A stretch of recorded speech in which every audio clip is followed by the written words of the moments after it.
The interlocutor notes that there have been no interns in the scroll management department for a long time, and asks whether the main character has been interested in scrolls since childhood.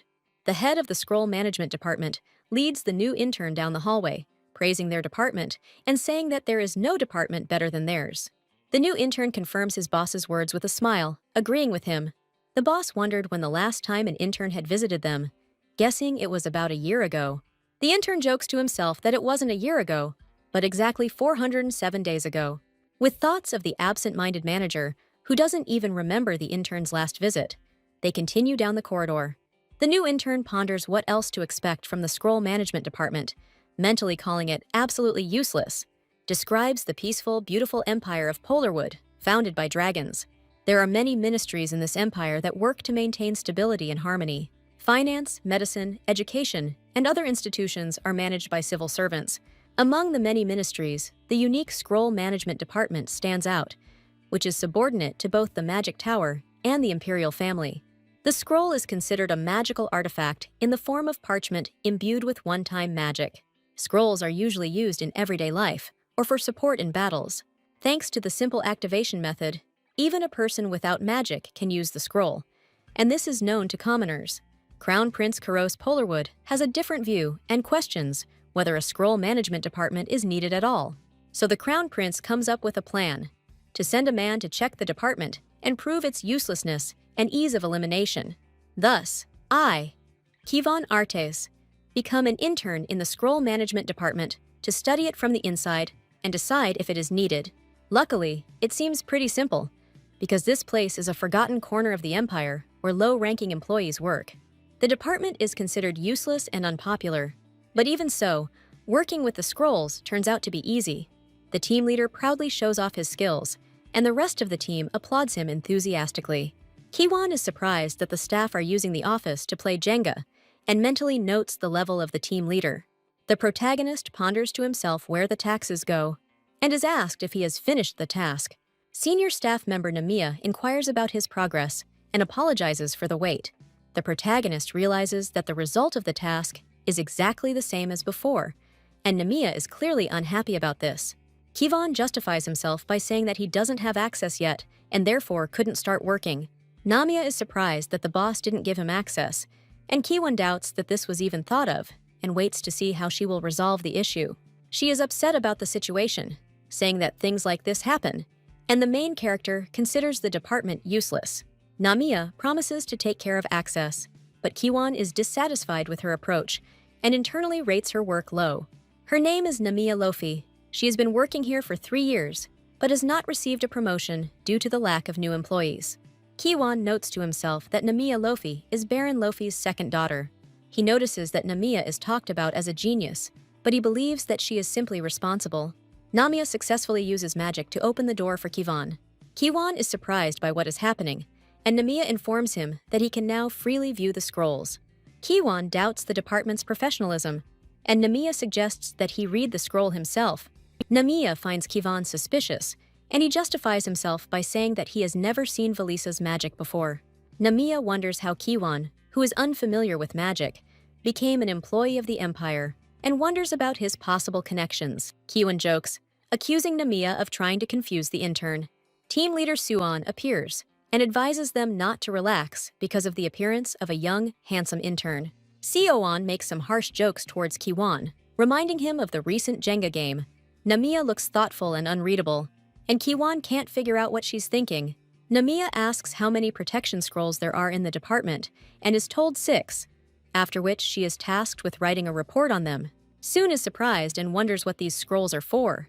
The next day, the funeral of Countess Torres will take place, which the Crown Prince will attend, because he is not an ordinary citizen. Soon explains that, although His Highness is quite strong, it is better to prepare for all the unexpected. Namiya is worried that if something happens, the department could be in danger since 6 scrolls are not enough to protect them. She believes that more protective scrolls should be prepared for His Highness than before, which surprises Soon. Soon says that the decision has already been made with the boss and asks why Namiya is against it. He bluntly states that Namiya is just a low-ranking employee. Soon puts pressure on Namiya, saying that someone like her is only supposed to follow orders. Namiya, clenching her fists, barely holding back her emotions, weakly answers, "Yes, I understand." The clock shows 5:45 p.m., and Kiwon notices that it seems like everyone has already left. Kiwon turns his attention to Namiya and wonders why she isn't going home. He notices that Namiya has been sitting and continuing to work for a long time, and assumes that it is because of the recent reprimand. Kiwon decides not to think about it so as not to waste time. Namiya asks Kiwon to bring 2 boxes of parchment and scroll ink, and he is surprised to receive a task at the end of the day.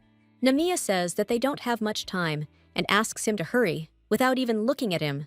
Kiwon replies that working hours are already over. He says that he won't come again from tomorrow, thinking that her indifferent look won't change anything. Namiya stops Kiwon by lightly grabbing his sleeve. She asks Kiwon to wait, not letting go of his hand. Kiwon asks Namiya what's wrong, but she remains silent and recalls the article of the code according to which a civil servant is obliged to obey the orders of a superior. He thinks about Article 28, which requires a trainee to follow instructions if he has the authority to do so. Kiwon looks at the article about working hours from 9 hours to 18 hours and notices that it is now 17:50 hours. Namiya abruptly states that as long as Kiwon has working hours, he is obliged to help her. Kiwon is amazed by the change. Just now Namiya looked indifferent, and now she is completely different. Namiya forcefully asks if Kiwon understands the situation, and he is surprised by the type of girl in front of him. The narrative shifts to show the Imperial Palace at night. Kiwon stands by the window and thinks about the events of the day. He remembers the name Namiya Lofi, and at this time she carries a hug full of scrolls. Kiwon smiles with interest, realizing the changes happening around him. Kiaros ponders why Namiya needs so many scrolls and whether there is any use for the scroll management department, deciding to find out all about it tomorrow. At the same time, in the scroll management department, someone is grinning under the cover of night. Namiya suddenly notices blood on her hand while working with the scrolls. She looks at the blood with surprise and alarm. Namiya decides not to delay and plans to finish everything overnight, looking at the long list of tasks. The Polarwood Imperial family has dragon blood and is called the Dragonkin. Their physical abilities are far superior to humans, and after 25 years of age, they can transform into a dragon. It is said that each member of the family has a special ability, and Kuros is especially strong among them. These abilities are kept secret, and no one knows the details. Even Namiya speculates about it. However, what is most important at the moment is that even such a crown prince could be assassinated during tomorrow's ceremony. Namiya thinks that she read all this in a book and will explain it in more detail later, because she is very busy now. After the death of the crown prince, a war began that lasted 30 years, and the empire was left in ruins, taking many lives. Namiya decides to prevent the tragedy and realizes that to do this, she needs to find a certain person and save the crown prince at tomorrow's ceremony. She is ready to act as only she can, working on the scrolls with determination at night. At dawn, Namiya is pushing a cart, encountering Kiwon, who is watching her actions. Kiwon is surprised to see that this girl hasn't slept for a second. Namiya is mentally happy that she was able to finish everything on time, while the others discuss the strange cart and ask them to ignore it, since it is from the scroll management department. She understands that without Mr. Kiwon's help, she would not have completed the task on time, although his posture irritated her. Namiya notices the crown prince in person for the first time and is amazed by it. She is embarrassed to think that the black suit suits the crown prince very well and notes his appearance to herself. Kiaros Polarwood appears at the ceremony accompanied by knights, attracting everyone's attention. A sudden meeting of gazes between Namiya and Kiaros occurs, filled with tension. The companion asks Kiaros with concern if everything is okay, and receives the answer that everything is fine. Kiaros smiles and says that he is looking forward to Namiya's performance. Namiya is confused and wonders if Kiaros really just looked at her. The command is given for all knights to stand in line. The captain of the knights proudly calls them white knights, who obey the crown prince personally. The captain reminds his men that they are obliged to protect His Highness from any danger at any cost.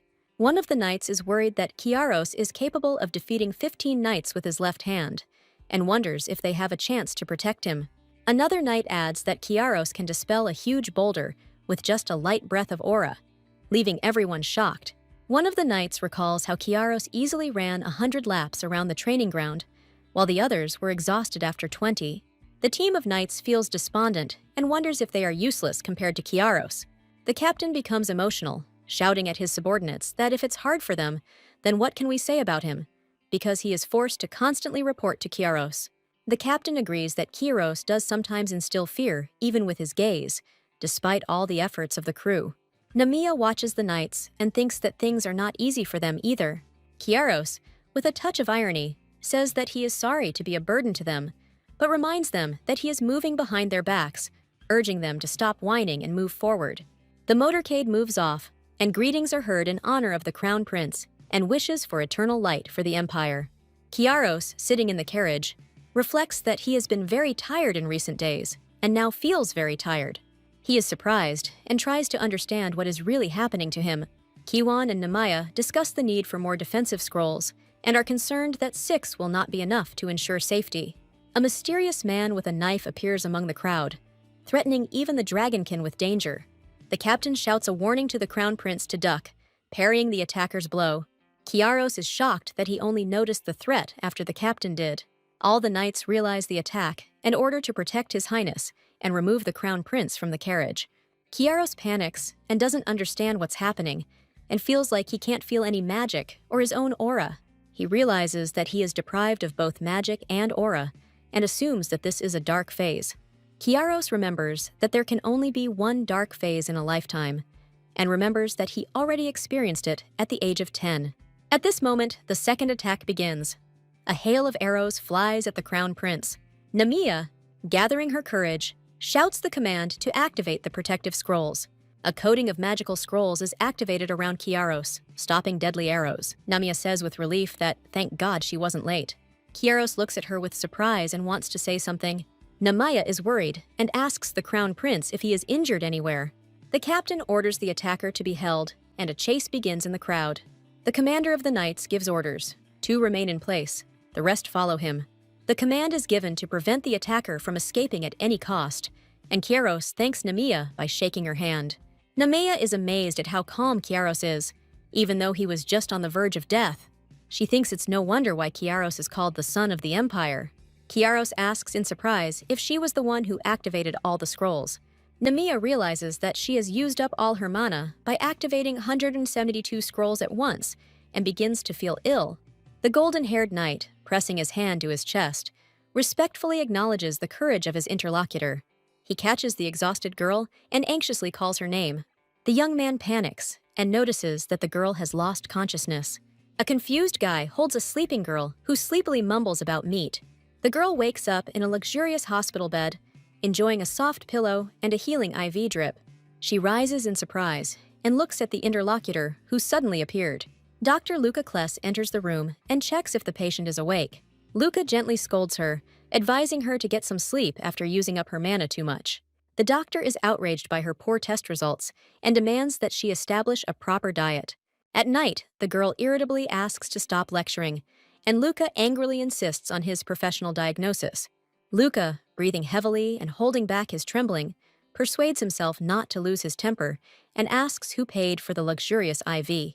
The girl thoughtfully bites her finger and lets out a drawn-out chuckle in an attempt to figure out an answer.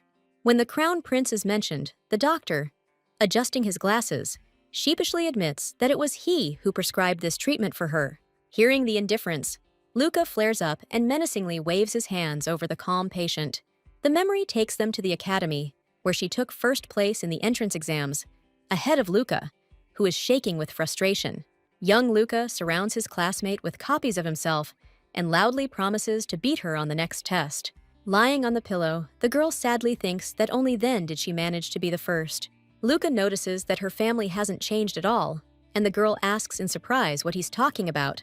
Waving the test results, the doctor is outraged by her meager one-time meals and asks in bewilderment why, despite her stable salary, she is undernourished. He mentions rumors that Baron Loafi is once again in debt, suggesting that the patient's father has become involved in some dubious scam. Hearing about her father's debts, the girl suddenly jumps out of bed and grabs Luca by the hand, and he blushes and tells her to lie still. Left alone, she sits down on the bed, covers her face with her hand, and complains that she's going to go crazy from worry. Taking a deep breath, the girl decides to calm down and learn more about the situation, admitting that what's done can't be undone. She is glad that her father did not touch her overtime pay, which shocks the outraged Luca. Luca, covering his face with his hand, admits that he doesn't know all the details, but still wants to help her figure it out. In the evening light, he insistently advises her to cut off all ties with Baron Loafi. Luca adds that it is better to stay away from the useless brother Juan, because she has her own life. The girl quietly says his name and suddenly asks if he likes her, stunning Luca. A gloomy Luca asks her to repeat it, and she quickly explains that it was a joke. She reproaches him that he shouldn't joke around with something like that. Luca apologizes, grumbles about fair competition, and professionally changes the empty IV. She recalls the official family portrait photo where Baron Loafi presented the newborn twins. In fact, she admits that she is not the Baron's biological daughter. The girl reflects that if she were his own, he would not take her salary and dump Juan's business. But she needs to get an important thing from the Baron. She vows, having received this treasure, to become rich and find her real father at any cost. In the infirmary, she explains to Luca that until she achieves her goal, she must remain in the Baron's shadow, and he leaves the choice up to her. Luca warns that hiding won't work, because everyone already knows that it was she who saved the Crown Prince and a reward awaits her. He recalls that everyone is talking about how the Crown Prince personally carried her in his arms after the incident. Luke wonders, puzzled, if she wanted to remain invisible. Seeing her calmly sipping her drink, the doctor wonders why she looks so unperturbed. She confidently states that Luke is missing one important detail, and he asks in confusion. Namiya puts down her mug and explains with beaming confidence that the scroll management department is far more useless than Luca thought. Meanwhile, the Crown Prince sits back in his office chair, lost in thought. He remembers how the attacker committed suicide and is lost in thoughts about the suspiciously precise timing of the attack. Tapping his fingers over the documents, the prince wonders if the conspirators knew about his impending second eclipse. The young man finds himself thinking that he might be becoming paranoid.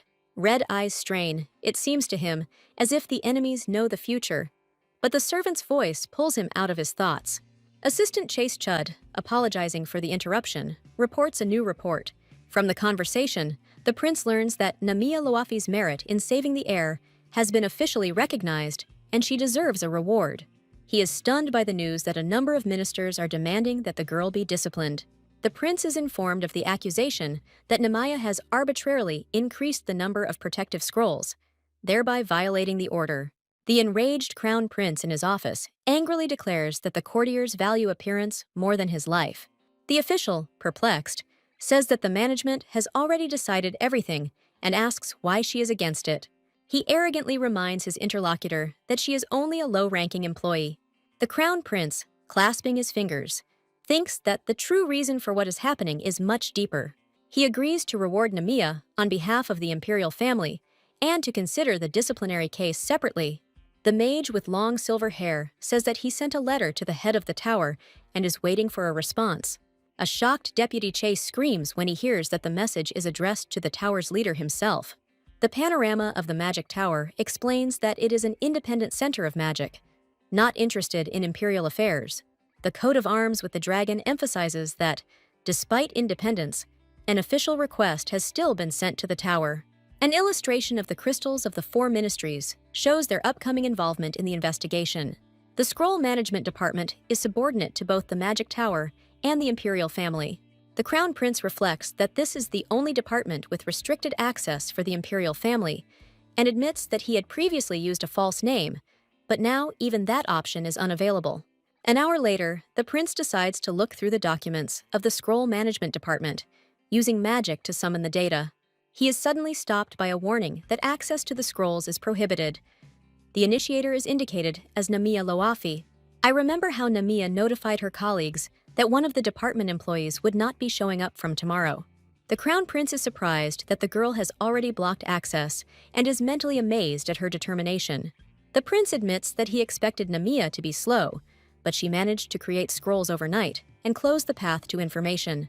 He comes to the conclusion that there is, after all, a capable employee in the Scroll Management Department. The assistant smiles and says that his words may seem bold, but asks if the prince can reward Namiya without the permission of the head of the Magic Tower. The prince admits that he needs the Tower Master's opinion on the matter of the scrolls in order to properly honor Namiya Loafi's services. The young man with golden hair hopes that the chief's answer will be helpful.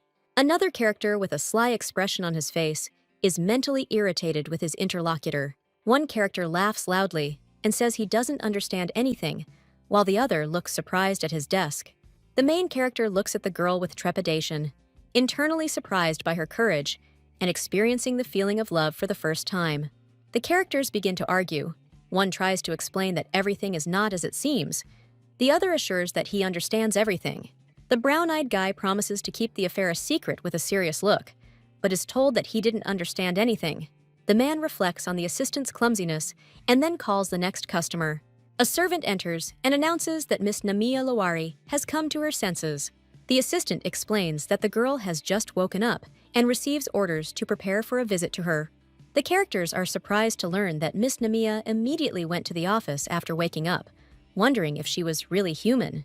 The Scroll Management Department is discussing that someone has created 172 protective scrolls. People are surprised by the number of scrolls, learning that they were used to protect the Crown Prince, and consider it a waste. The white-haired girl calmly reflects that everything happened as expected, and that, probably, the others simply do not want to work. Her inner voice reminds her that it asked her to take at least a day off, but she thinks that the vacation can be turned into money. She decides that she is not going to spend her future vacation pay and promises to wait until it accumulates. Her colleagues are whispering that she is making a scene again and that she may not have eaten yet, even though she was recently injured and immediately returned to work. The girl wonders how she can get closer to Crown Prince Kiaros, because she knows that her knowledge of the future can be useful. She remembers the day she felt a sharp headache and received memories of the world and future events. It turned out that these events were taking place according to the plot of the book, from which she learned about the impending murder of the Crown Prince and the subsequent war. Despite knowing these tragic events, she does not feel horror or hopelessness and continues to live her normal life. The main character decides that since she prevented the murder of the Crown Prince, she must find out who is behind it and help Kiaros so that there is no war. She understands that although the future has changed, the Crown Prince's enemies will not give up and will continue to persecute him and the Imperial family. The girl hopes that the Crown Prince will at least formally thank her and sees this as a chance to get closer. But at that moment, she is approached. A colleague abruptly calls her to talk, and the heroine internally prepares for a reprimand. When the girl asks about the necessity, the man angrily says that she has brought shame on the Scroll Management Department. The man is outraged that the number of scrolls in the report does not match the actual number, because he said that 6 was enough.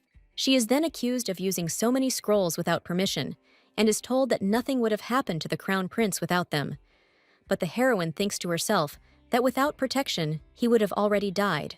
The man angrily advises her to go to the magic tower if she wanted to use magic so much, and not work in the scroll department. Then he smiles unkindly and changes his mind. An inner voice sarcastically states that the tower would never accept a loser like her, and the heroine looks thoughtful against the dark aura. The manager says that the main character's grades at the academy were the lowest, and only their department agreed to take her. He suggests that if her grades were higher, she would have gone to the tower, but the heroine mentally answers negatively. The heroine recalls that she always wanted to work with scroll management because she liked them since childhood. The manager accuses her of causing all the mess, and the main character thinks that she will be ordered to write an explanatory note. He shouts and demands that she write an explanatory note, asking if she is even listening, and the heroine notes to herself that everything is as she expected. The heroine tries to justify herself, but is told that she should say sorry, not I didn't understand, and not delay her answer. She apologizes and promises to provide an explanation today, but he notices her sigh and gets even angrier. The manager angrily orders her to leave the department immediately and informs her that she is fired effective today. A new man enters the office and sternly asks, since when the manager has been firing employees without Imperial permission. The heroine recognizes the Crown Prince in this man and thinks to herself about it in surprise. The leader realizes that His Highness the Crown Prince stands before him, demanding to know the location of the head of the Scroll Management Department. The main character is surprised and notices that she came to see her savior, but it turned out to be too noisy around. The Crown Prince, addressing Namia Luari, says that the situation has changed. The rest of the staff are amazed by the appearance of the Crown Prince and Mr. Chase. One of the senior workers asks in surprise, what brought the son of the Empire to their humble place?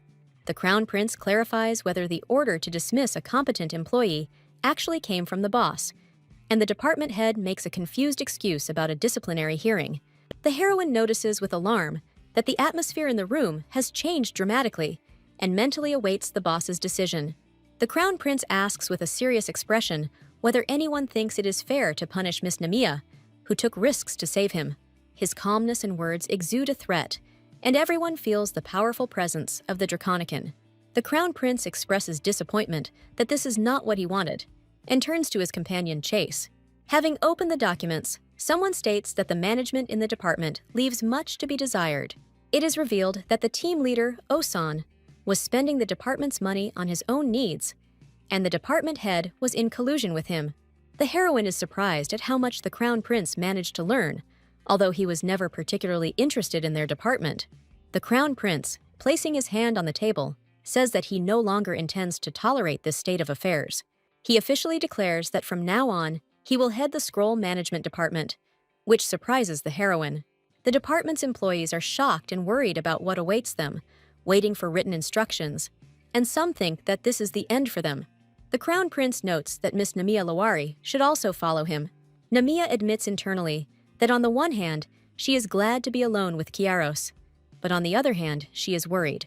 The girl is surprised that she did not expect such a turn of events when they walk down the corridor together. She thinks it's awkward to talk while walking behind, looking at Kiaros. Namiya is confused, thinking that it's awkward to talk while walking behind him. And does he really want her to walk next to him? Kiaros reflects that it feels strange to do this so openly, but he has no choice. On the surface, the Polarwood Empire appears peaceful and stable, but in reality, things are different. The Emperor is ill and has secretly left the capital to recover his health. The Crown Prince's stepmother is the current Empress, a former mercenary who hates politics. Their son, Prince Jaden, is only 8 years old. The Crown Prince was faced with a lot of worries: diplomacy, politics, an assassination attempt, a useless family, and dark phases. In Namiya's imagination, she feels sorry for the prince, but Kiaros himself does not understand what she is thinking. Perhaps that is why Kiaros is inclined to practicality, because he is a rare man without a fiancé and scandals. Namiya wonders what all this means now. Namiya notices that she is attracting a lot of attention from everyone around her because the Crown Prince is walking with her, and predicts that rumors will spread by tomorrow. She wonders why the Crown Prince called her, just to make her work. Kiaros says he heard about a new intern in the scroll management department, but it turns out he left the next day, leaving Namiya wondering if the intern had the tenacity to do so. The heroine remembers that the intern really did give up quickly, but she doesn't dare to say it out loud to the prince. Kiaros says he's sorry it happened and clarifies her feelings. Namiya admits that this is her first time having a younger child, but she didn't expect things to turn out this way. She adds that the intern ran away after receiving only 2 tasks, the first of which was sorting scrolls, to which he replied that he did not have access. In the conversation, it turns out that the boss never gave the intern the necessary access, and the other employee doubts that he even thought about it. Namiya notes that the intern didn't even complete his task and decided to leave work early. Kiaros, tired of what he heard, asks to wait, trying to comprehend the situation. Kiaros suggests that the intern may have had special circumstances and recalls that only the best from other countries are accepted into the Imperial internship, and Namiya realizes that he was a foreigner. Namiya suddenly feels regret for judging the man without knowing his situation and decides that she should praise him. Kiaros notes to himself that the intern has a pleasant and handsome face, a strong build, and is quite tall. He suddenly realizes that this is a big problem because he deliberately chose an ordinary appearance so as not to attract attention. Kiaros wonders if Namiya has fallen in love with him, while Namiya wonders if she talks too much about her appearance. The second guy jealously thinks that the intern is probably more handsome than him, and, confused, exclaims, "Your Highness!" This guy, entering the room, catches a strange atmosphere between the heroes and is surprised. Kiaros indignantly asks if they wanted to make an offer, and his interlocutor explains that everything is not so, and Namiya asks again about the offer. Kiaros asks why the guy came, and he hesitates, embarrassed, not knowing how to answer. Kiaros allows her to speak in Miss Namiya's presence, and she mentally activates her stealth skill, trying not to stand out and be quiet. Namiya learns that the conspirator they were looking for was in the palace and is amazed that he has already been found. Kiaro suggests that they immediately capture the criminal and execute him, but Namiya is outraged by this decision and worries that it will destroy important evidence. She insists that the conspirator must be left alive for interrogation. Kiaros objects that such a dangerous man cannot be left in the palace. Kiaros clarifies why Namiya thinks apprehending the criminal is the best option, and she explains that the procession was accompanied by the Imperial Guard. Namiya convinces that those who carried out the attack will not stop because of one failure, and the killers will try again, so the conspirator must be watched and captured when evidence appears. Kiaros listens to her attentively, and Namiya notices his changed, thoughtful gaze. The girl realizes that she unwittingly intervened and interrupted the crown prince, directly challenging his decision. She panics, thinking that she will definitely be fired for such insolence. To her surprise, Kiaro smiles and says that the test has been passed, and Namiya can't believe that she passed. Namiya is surprised when she is informed that the conspirator has been found in the palace and wonders in her mind what to do now. She is emotionally opposed to the idea of immediately executing the criminal, outraged that important evidence that was hard to obtain could be lost. Namiya insists that the conspirator must be left alive for interrogation and information gathering. Kiaros objects, considering it impossible to keep a dangerous man in the palace. Kiaros inquires about Namiya's motives, and she explains that the procession was accompanied by the Imperial Guard, complicating the situation. Namiya argues that the killers will not stop after one failure. They will look for new opportunities and exchange information, so following the conspirator is the only chance to catch the entire network. Kiaros listens attentively to her arguments, and Namiya notices a change in his attentive gaze. The heroine is alarmed to realize that her opinion has been heard, but now she worries that she has unwittingly interrupted the crown prince and put pressure on him. She imagines that she will definitely be fired for such behavior. Kiaro suddenly admits that Namiya passed the test, and she, stunned, cannot believe her ears. Kiaro suspects that Namiya Luari may be connected to suspicious people. A picture appears in his mind, as if Namiya had originally wanted to gain his trust, wait for the right moment, and kill him. In fact, Kuros is laughing, and the assistant anxiously asks if he is okay. He muses that it's hard to find out the truth quickly, but he can keep Namiya close and watch her.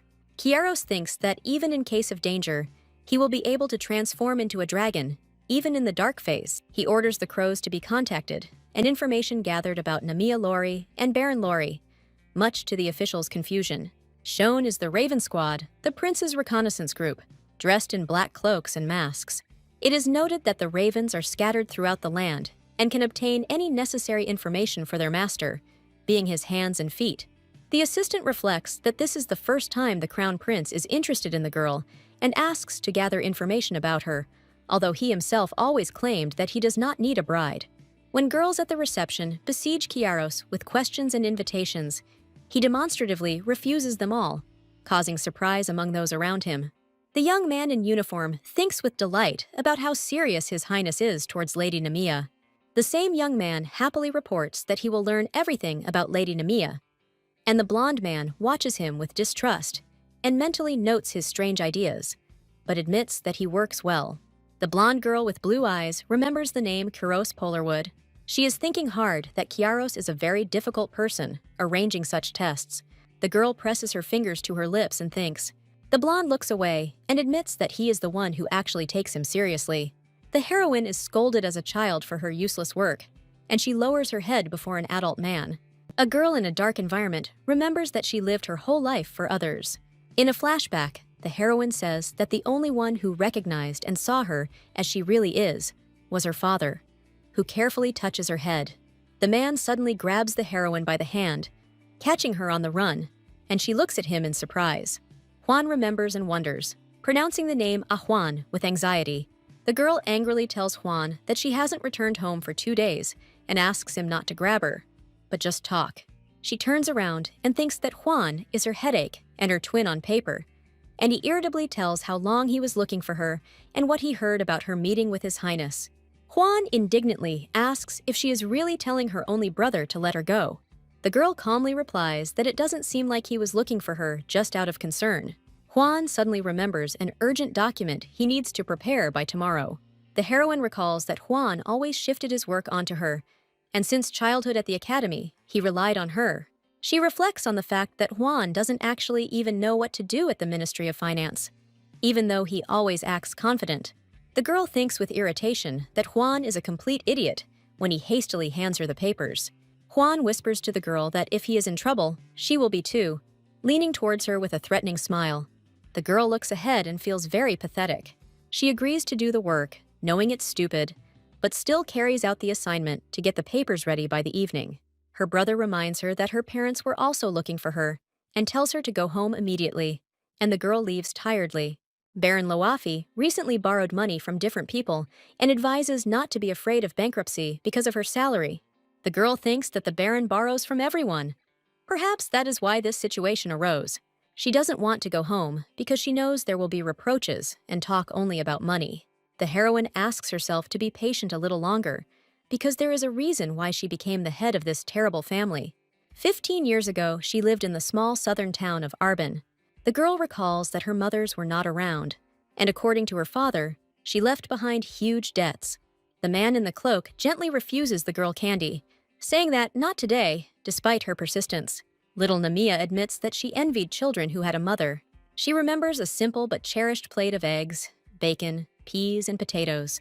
A simple lunch with her father made her incredibly happy. The father turns around in shock at her unexpected address. Sitting by her bed, he asks, puzzled, what she is talking about, and she insists that it is true. Namiya recalls that he was an ordinary ethics teacher at a village school. She notes that he now works day and night to pay off his debts, living a hard life. The father, in despair, blames himself, thinking that it would be easier for him without her. Putting his palm to her face, he convinces her that the thought of his daughter always gives him strength, no matter how tired he is. He calls Namiya his most precious treasure. Father asks little Nami how the library went and whether she had fun. The girl thinks and agrees that something funny did happen to her, after all, because she was able to create a scroll. Hearing this, the father is surprised, and Nami confirms that she really did create the scroll. In his thoughts, he doubts whether she really succeeded, but decides to praise his daughter. Nami, beaming with joy, shows a magic scroll that looks like a star sphere. She reminds her father with a smile that he once said he wanted to see the stars. Surprised and touched, her father asks if she really did it, and Nami confirms that she wanted to please him. She explains that she read books about the stars and the creation of scrolls in the library, and after that, she was able to implement the idea. Her father is amazed that she created a magic scroll just by reading books, and wonders how this is even possible since there was no magic in their family. Little Nami, with her head down, anxiously wonders if she's made a mistake, and her father quickly assures her that this is not the case at all. Father gently presses Namiya's forehead, thinking how impressed and proud he is of her. Namiya says that when she was in the library, she noticed a boy in the backyard. She remembers that a sword then flew at the boy, and she protected him with a scroll, while her father imagines himself panicking. Her father becomes upset and asks her to ask adults for help in dangerous situations, and Namiya notes that no one was nearby, and thanks to the scroll, no one was hurt. The girl adds that the guy asked her to go to Count Kalto's estate so that he could reward her, and thinks that he is an aristocrat, although he looked suspicious. Her father anxiously asks if she went there, and Namiya replies that she doesn't consider herself an unreasonable child. Her father is suspicious of her words when she assures him that, of course, she did not go there. The girl thinks that if this were true, it would be worth going to ask the Count to marry her off to a rich man. Her father is shocked by her words, and she thinks that maybe she should go there tomorrow for the opportunity to pay off her debts. Namiya's father hugs her tightly, telling her that she cannot marry for profit, but rather that the marriage should be for love, with someone she truly loves. The father sadly asks for forgiveness for having to raise his beloved daughter in such difficult conditions, and Namiya hugs him tightly and says that she understands everything. Father suddenly remembers that he needs to know something, but Namiya asks him to promise never to say such hard words again. They make a promise to each other by interlocking their little fingers. After this, the father brings Namiya to Baron Loafi's house and asks him to take care of her until he returns, and then be sure to send her to the academy. The head of the Loafi family, Alexander Loafi, reluctantly agrees. The father assures that Namiya will be provided with money while living in the capital. Alexander wonders why there was no contact with his father, asks where he got the money, and his father thinks whether it is worth drawing up a contract. The father is worried, and Alexander asks to add Namiya to the family register and later send her to study at the academy. Before parting, the father wishes his daughter health and success in everything. He bids Namiya a tender farewell, saying that her uncle will take care of her. Namiya anxiously asks her father where he is going, but he cannot find the words to answer. When Namiya asks this question, her father only smiles weakly in response. She shyly asks to forget, and her father asks not to worry about him and take care of himself. The father smiles goodbye and promises to return, but in fact, he disappears for 15 years after that. After the disappearance of the father, the Baron and Baroness began to live in luxury and used the father's departure as a pretext to exploit Nami. Namiya stands in front of the door and thinks that she needs to quickly sort out all the matters and leave here. The Baron and Baroness, being together, hear a knock at the door, and someone interrupts them. Namiya comes in and is greeted back, looking serious. The Baron and Baroness invite Namiya to come in and sit down before talking. Namiya sits down in a chair and confidently says that she heard rumors that money was taken in her name and invested, and since she was invited, it means that things are not going well for them. A girl reproaches a man for his lack of nobility. He becomes indignant and loudly expresses his dissatisfaction, and another girl is perplexed by their argument. The man claims that his information is reliable, but cannot answer the question of its origin, and the girl suspects that he received it from a dubious source. The man irritably demands that they stop talking, assuring that he would not like such a situation, and is surprised by the impudence of his interlocutor. The girl thinks that she doesn't feel like a part of this family, and the man says that he is not acting of his own free will, but for the sake of the family. The man claims that if everything works out, they will be flush with cash, and the girl thinks that he has gone crazy and wants to leave as soon as possible. The man says that if he has nothing more to say, he will leave, but they try to stop him. The girl is exclaimed to marry Howard Alton, which she is clearly shocked by. The man explains that the eldest son of the head of the Oltan Trade Guild said that he liked her. The girl is shown a photograph of Howard Alton, explaining that he is a slightly older, but handsome man, although she believes that he looks considerably older than her.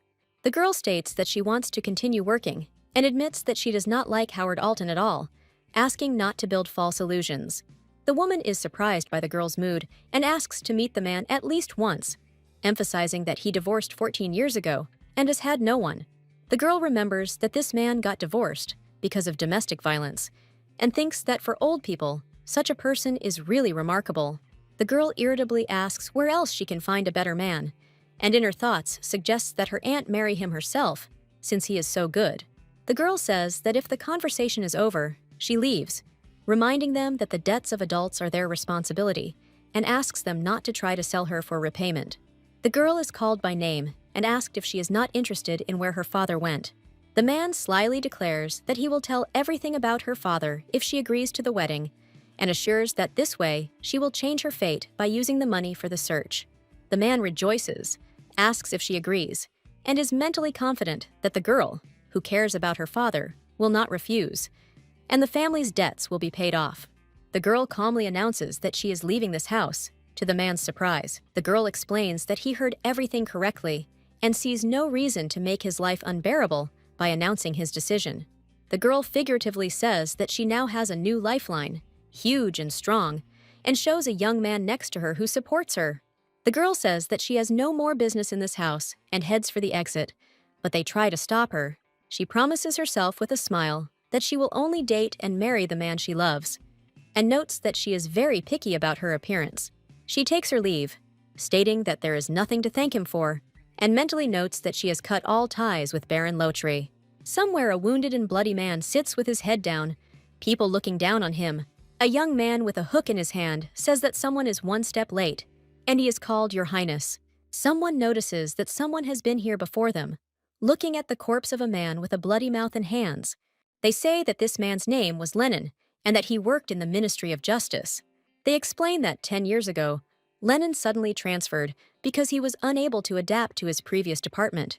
The young man speculates that Lenin originally worked in the scroll management department and mentions that department again. Another young man finds a suicide note and says that now everything is clear to him. The suicide note speaks of the inability to pay off huge gambling debts, the decision to commit suicide, and farewell to his mother. The guy advises him not to read this nonsense so as not to degrade himself, to which he reacts with surprise. They wonder how long it would take to play to accumulate such debts, call it idiocy, and are surprised by the cruelty. The young man orders Chase to stay and tell the knights to confiscate all documents and items, and he asks where he is going. The guy in the raincoat turns around and says he's going to work. Chase asks not to leave him alone and cries out in despair after him as he leaves. The girl sits on a bench with a suitcase and thinks that she left home and doesn't know what to do next. She decides that she needs to find a place to live first, looking through the papers. The girl is shocked by the option she found, a famous haunted house for $500,000, and wonders why only such terrible options are available to her. The girl ironically notes that she has come to know life even better and reflects that there is no choice. Perhaps it is worth trying this option. A young man with glasses screams no in panic when he sees something unexpected. He categorically states that there are no free rooms, and the girl is surprised by his greed. The guy is indignant that he doesn't want his house to be mistaken for a real estate agency and can't live with a rival, and the girl finds out what the problem is. The girl asks him if he cares if his rival dies homeless, and the argument between them continues. The girl, in a dramatic pose, says that if she dies, the guy will never defeat her and turns on the actor mode. The guy mentally imagines that he will always be second, and even in old age, he will regret that he did not help her find a home. He suddenly changes his mind, shouting at her to stop and promising to find her a place to live. And the girl easily agrees. The girl thinks that the housing issue is resolved, but she expects a catch, because after that, something else usually happens. The young man reflects that he is always one step behind, and the more clues he gets, the more they lead to the same place. The focus is on the scroll management department, and the most suspicious figure of all is identified as Namiya Loafi. The girl explains that the killers will not stop because of one failure and will look for new opportunities. And to catch them, surveillance and detention at the right moment are needed. The man is surprised to think that the younger maid speaks too confidently, as if she knows the future, and understands that she is clearly connected to everything that is happening around her. He notes that the only clue is the poison, which has a slight sour smell and seems new to him. The man realizes that he has never smelled poison like this before, and is surprised by it. The action moves back 15 years, shows the estate of Count Calto in the past. On the lawn, a boy fights with a knight, is defeated, and the knight asks about victory and defeat. The knight says with a satisfied look that he has defeated Kiaros again, and reproaches him for being tired, calling him Your Highness. The boy, breathing heavily on the grass, is indignant, believing that the knight is acting too harshly. The knight, helping the boy to stand up, mockingly asks if he is really an aristocrat. The boy says he is in a dark phase now, and he is only 10 years old. The knight is surprised and declares that he is the strongest among the knights. The knight laughs, thanks him for the praise, and says that if you eat well and train, you can become like him. Kiaros's personal guard, Will, panics and asks Fran what he is doing with his highness. Will worries that even Fran shouldn't be so rude to the prince, but is assured that everything is fine. Kiaros explains that his father also likes Fran, so everything is fine. Will suggests that Fran go and rest in the shade, addressing his highness. It had been 2 months since Kiaros's dark phase began, and during that time, he had been living in Count Calto's estate with Fran, who was his personal knight. The narrative notes that, perhaps because Kiaros lost his mother early, he takes a particular liking to Fran, which helps keep life in Arbon peaceful. Fran suddenly shows Kiaros a caterpillar, which surprises him. Will thinks he's the odd one out, but still notes that it's very warm and cozy here. The frame shows the Great Library of Arbina. Kiaros explains that he wants to learn the Southern Sword Manual, and Fran wonders what they are doing in such a boring place. Kiaros says that he needs a theory to defeat Fran, and also reminds that it is important to maintain silence in the library, while Fran himself believes that he does not belong among the books. After examining the shelves, Kiaros concludes that he has not found anything useful and suggests leaving the library. Fran and Kiaros come out and note that real fencing is better than any theory. During training, something suddenly happens and Kiaros is called out, calling out his highness. Fran suddenly grabs Kiaros and carries him away, saving him from danger. Fran carries Kiaros across the field as broken spears or arrows fly around. Fran is wounded and Kiaros calls out his name in alarm. Fran is wounded and bleeding, but he assures Kiaros that he is fine and advises him to find a safe place. Suddenly, a creepy goblin with a knife appears, and Kiaros does not understand why a goblin appeared in the city. Kairos panics as he tries to stop Fran's bleeding and wonders why this is all happening now. At this time, Will is away on reconnaissance, and the situation becomes increasingly serious. Kairos notices that Fran's wound is unusual. The blood does not stop, and an unfamiliar, unpleasant smell comes from it. Kairos is unable to recognize the smell of poison from Fran's wound and feels helpless. Kairos blames himself for what happened, thinking that if it weren't for his dark phase, Fran wouldn't have suffered. As Kairos ponders this, a flying dragon appears, and he realizes that death may be closer than he thought. A goblin with claws rushes towards them, preparing to attack. Kairos hugs Fran, trying to protect him as poisonous arrows or blades fly around them. The girl activates a defensive spell, creating a magical barrier around Kairos and Fran, which stops the attack. Kairos turns around in amazement and tries to figure out who cast the spell. The girl looks at her hands in surprise and is glad that her magic worked. At this moment, the goblin attacks Kairos and Fran with a scream. The goblin takes a fatal blow and screams in pain as blood gushes from his wound. Will runs in and asks with a worried face if everything is okay with Kairos. Kairos replies that he is fine, but Fran's wound is serious and orders immediate treatment and a return to the estate. Kairos quietly agrees, and Will helps the bleeding Fran stay on his feet on the way back. Kairos says that he has called a carriage, offers to go, and suddenly something attracts his attention, forcing him to look to the side. Kairos meets the eyes of the mage girl and wonders why she is looking at him so intently, and the girl herself is also confused. The girl wonders why Kairos is coming to her, assuming that he wants to thank her, but she notes his seriousness. Kairos approaches the girl and simply tells her, surprising her. Kairos admits that she saved him, promises a reward, and invites her to Count Kalto's estate. Considering her appearance to be a commoner, he thinks that as a member of the Imperial family, he is obliged to repay for her help and is ready to fulfill any of her wishes, gold or food. The girl says goodbye shyly, and Kairos thinks that he is embarrassed, since he has never spoken to people his own age before. She calls out to Kairos, and when he turns away, she grabs his hand to keep him from leaving. The girl exclaims that she cannot just leave her savior like that. She is outraged that he did not say thank you, and explains the importance of gratitude for saving him. The girl teaches that you should first say thank you, and then talk about the reward. Kairos sheepishly agrees and suggests that this truth is exactly what his parents teach. Kairos thinks that no one has ever spoken to him the way this girl did. He admits that he should have thanked her immediately, and bowing, says thanks for saving him, and asks for forgiveness for the excitement. Kairos again promises a reward, asks to come to Count Kalto's estate if he needs anything, and vows to fulfill the request. The girl, with a serious look, asks him to marry her off to a rich man, which greatly surprises Kairos. Kairos is shocked to think that for a child, she is talking about the wedding in a strangely adult manner, although he himself is still a child when he is called to the carriage. The girl advises to marry only for true love, adding with a smile that she was just joking. Kairos mentally calls the girl a fool, and she cheerfully admits that it was a joke.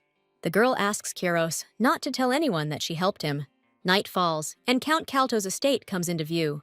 The doctor reports that Fran's condition is stable, but a rare type of poison was used. Fran notes that if help had been a little bit late, she would not have been saved. The doctor recommends resting for some time to recover. Fran is upset because even after recovery, he will not be able to use his hand as before. Despite everything, Fran jokes that he can cope even without an arm. The main thing is that His Highness is safe.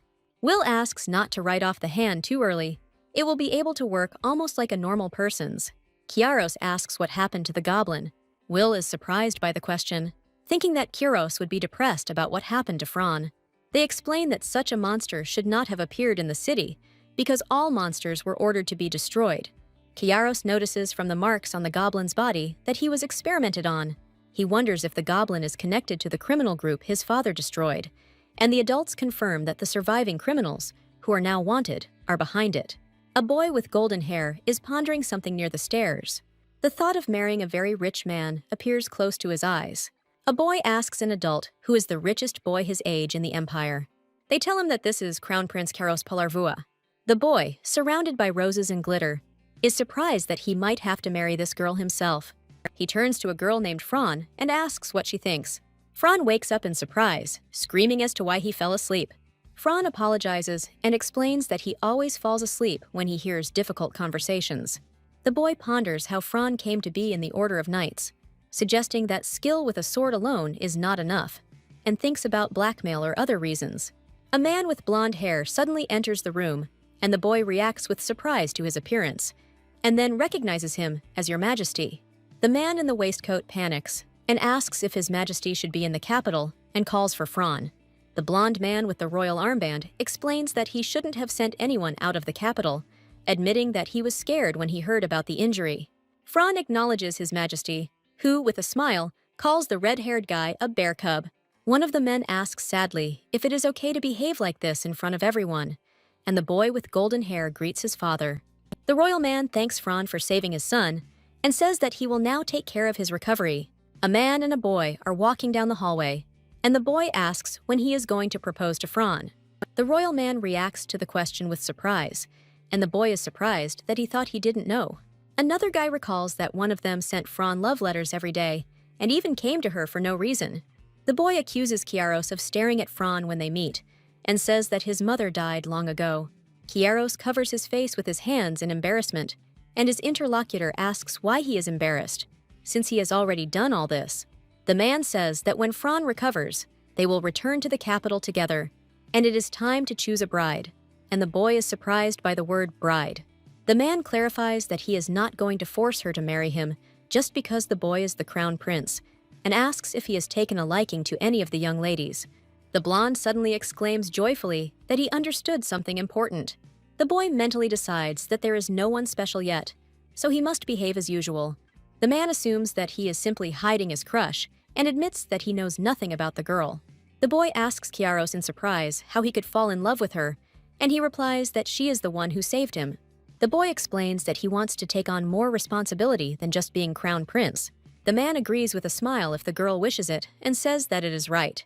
The man says that their kind rarely meets a true mate, but when they do, they become very attached to her. The man puts his hand on the boy's head and advises him not to let go of the one who has captured his heart and to do everything possible. The boy remembers that very girl whom he could not find all this time. Even after several days, that girl still hadn't shown up. At this time, the boy suffered from a severe fever caused by the dark phase. When he finally recovered, he had lost some of his memories, including the girl's face. Despite everything, he did not give up and, with the help of the ravens, tried to find information about her. Several years passed, and the father of the boy who was courting Fran finally proposed to her, and they got married. The following year, they had a boy named Jaden, who became a prince. The boy is persuaded to hold the baby in his arms, but he refuses, and his father jokes about the ginger bear cub. The boy remembers that the girl also used scrolls. He remembers that she was the only one who ever scolded him, and also remembers her words about saying thank you first, and then giving a reward. The crows found information about the girl. She uses scrolls and has a talent for magic, often visited the Arbin Library, and moved away long ago. The following information concerns Namia Lofri, her background, her achievements in the academy, and her liking for food. The story of a girl who disappeared like a mirage, and Namia Lofri, who appeared around the same time. The boy stands at a table with scattered notes and decides to reveal the true identity of Namia Lofri. Namia Lofri feels a shiver run down her spine as she is informed of a change in her salary bank account. Namia thanks the employee who looks at her silently. The employee excitedly asks if anything else is needed and immediately retracts his words. Namia, in confusion, tells them to forget everything about the crown prince. She notices that rumors have already spread and that a crowd of curious people is watching her. Namia reflects that half of these people are jealous of her and the other half are dying of curiosity. Namia decides that it is best to ignore the rumors because any interference will only make the situation worse. She senses that something is wrong and suspects that there are more important rumors in the city than about her. Namia wonders if her intervention changed the original story. She fears that Crown Prince Kieros may be interested in her and understands that in order to gain his trust, she needs to sort this situation out. Namia thinks that now she doesn't know how the plot will develop. She is irritated by the chaos that is happening and realizes that with her current status, she cannot contact the Imperial family. An agitated man appears in the hallway and the two ask what happened. The man panics and reports that Her Majesty the Empress has been arrested. Namia is unexpectedly happy about the news of the Empress's arrest. Then she realizes that she has shown her joy too clearly and thinks that she should be more careful with her facial expression. Namiya mentally admits that she interfered with the plot, but thanks fate for allowing it to happen. The Empress's plot to kill the Crown Prince is revealed. An incident is revealed in which the Empress was the customer. Evidence emerges that the Empress purchased poison from an illegal dealer. During a search of her room, they find a lot of poisons, leaving no opportunity to justify herself. In the end, the Empress is convicted and executed, as described in the book. Namiya realizes that the real culprit has not yet been found, and the Empress is actually innocent. She reflects on the reason why she waited for this situation. Namiya realizes that in order to resolve the situation and gain the Empress's trust, she needs to reveal the truth, and compares this plan to killing 2 birds with 1 stone. The camera pans to the Risk Management Department, signaling the start of a new phase in the investigation. Namiya sorts through huge stacks of documents with incredible speed, causing surprise among her colleagues. Namiya reports with relief that she finished all the work in just 47 minutes after the start of the workday. Namiya thinks with satisfaction that finally all the work is finished and now she can relax. I remember how my father gave money to Baron Laffy when he entrusted his daughter to him, and the question arises as to where Dad could have gotten such funds. It is assumed that the father most likely borrowed money from someone influential, and scenes of threats and coercion flash through the memories. In the worst case, the father could be connected to a criminal organization, which raises concerns and anxiety. The giant wolf's head and the goblin in chains are reminiscent of the events of 15 years ago and the forbidden experiments of criminals on monsters. The main character reflects that if her father is really connected with criminals, it will be difficult for him to count on leniency, and a chance is possible only with the support of the Imperial family. But because of the arrogance and principled nature of the Imperial family and the Dragonkin, it is extremely difficult to win them over. However, there is still hope, because the Empress does not belong to the Dragonkin, which means there is still a chance. The heroine enthusiastically decides to get down to business and starts with the team leader. Suddenly, a wave of memories overwhelms her, as if all the scenes from the past were mixed up in her head. She recalls that, based on a report from a staff member of the Scroll Management Department, Empress Fran Polarwood was arrested. She is surprised to realize that this was not a report from a random person, because there are no longer such meticulous people in their department. Someone in the room wonders who this mysterious man is. The heroine is praised for her outstanding abilities, and she is surprised by the coincidence and begins to guess by the voice who is in front of her. Someone asks how the Empress was exposed and explains that it has to do with the succession to the throne. Team leader Osan is greeted with enthusiasm by his colleagues, who note his incredible qualities. Despite his embarrassment, he admits that he loves being the center of attention more than anything else in the world. The heroine is shocked and does not believe that a person can reject any effective methods. An employee asks Namiya if it is possible to change the format of the documents, and she strictly replies not to do anything extra, but just do her job. The boss takes credit for all the achievements and orders the name of the report's author to be changed from Namiya to his own and sent to the ministry. An example of the incompetence of Chief Osan is shown, who turned out to be the one who reported on the Empress. The heroine understands that if she proves the Empress's innocence, then Osan will find himself on the brink of the abyss. Namiya feels a surge of inspiration and joy with delight. She recalls an incident when she saw the Empress from afar. Remembering that the Empress seemed rude, Namiya notes her honesty and kindness. Namiya muses that such a person would never harm the Crown Prince or risk the throne for something stupid. He comes to the conclusion that the Empress, instead of being stupid, would simply personally carry out a coup, and decides not to miss her chance. Namiya makes a plan to make Crown Prince Kiaros be indebted to her, as well as to save the Empress and achieve 2 goals at once. The Empress sits silently in her prison cell under a beam of light, thinking about her situation. The man asks the Empress to tell the whole truth so that he can defend her in court. Justice Minister Arnold Crowley says he believes the Empress, but if she continues to remain silent, he will find himself in a difficult position. The Empress sharply doubts his words, reproaches him for his mistrust, and asks him to be polite.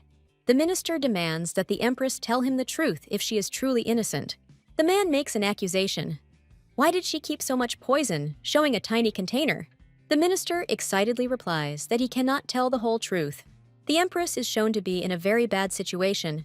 She secretly left the palace and met with a black market merchant, and the poison found on her matches, the poison used to poison the crown prince. The man warns the Empress that her silence will lead to terrible consequences. The Empress indignantly denies the accusation of attempting to kill the crown prince, saying that she would never do such a thing. The minister regretfully wonders why the Empress is so stubborn and unwilling to cooperate. He announces that he is leaving, but warns that there is little time left to make a decision. The Empress cries out in despair that she has made a mistake. Outraged by the absurd accusations of trying to kill the crown prince, she remembers that he is only 8 years old and scolds herself for her unsuccessful attempts to think. The Empress admits that she simply wanted to help His Majesty. She begins to wonder if the Emperor's health has worsened because of the poison, and this thought makes her collect poisons like crazy. The Empress decides that the best thing she could do was to collect all the poisons and show them to the Emperor upon his return. She hoped that she could help Edwin at least a little. Instead, her actions have tarnished the reputation of the entire Imperial family, and now they are accused of plotting to assassinate the crown prince, with the Emperor in critical condition. The Empress clenches her fists, realizing that all she can do is remain silent and accept death for the sake of responsibility for this chaos. An unexpected visitor in a cloak asks the Empress if she really intends to surrender, and she cautiously inquires who he is.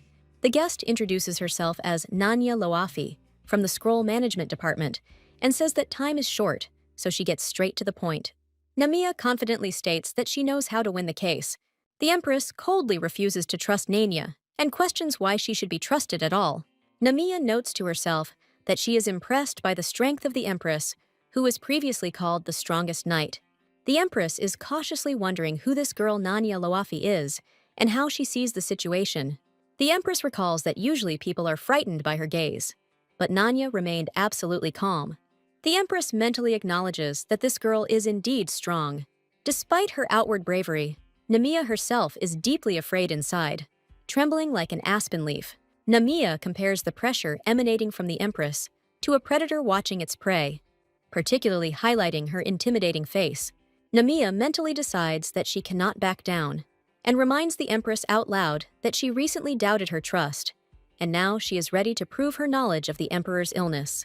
The Empress rushes to the bars in a rage and screams, asking how Namiya knew all this.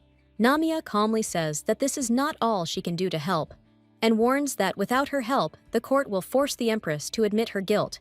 But she is on the verge, squeezing her hand, asking to stop and refusing to say anything. The Empress thinks that if she speaks out, she will undermine the authority of the Imperial family, so her best option is to remain silent and die. She thinks bitterly that who would accept the Empress, who was once a knight? Memories show that even ministers avoid looking her in the eye. The Empress remembers her son Jaden. Jaden hangs his head, ashamed for his mother. The Empress is convinced that it would be better for Jaden if she disappeared. Namiya clenches her fist in indignation, not accepting such a sacrifice for her son, and considering such thoughts to be irresponsible nonsense. She indignantly declares that death proves nothing, and asks whether an 8-year-old prince will really understand his mother's sacrifice and be grateful for it. Namiya urges the Empress to consider the feelings of Jaden, whom she will abandon, and advises her to have the courage to face the problem head-on instead of running away. The Empress admits that Namiya is right, and she is glad that she was finally heard, urging her to stop being stubborn. Namiya suddenly realizes that she has been too preoccupied with thoughts about her father, and scolds herself for being distracted by other people's family problems instead of convincing the Empress. Suddenly, guards approach the cell, and Namiya realizes that the guards are already here. Namiya introduces herself to the security guard as an employee of the Scroll Management Department, and he is surprised by her visit. She explains that she came on orders from Crown Prince Kiaros to check the scrolls, much to the guard's surprise.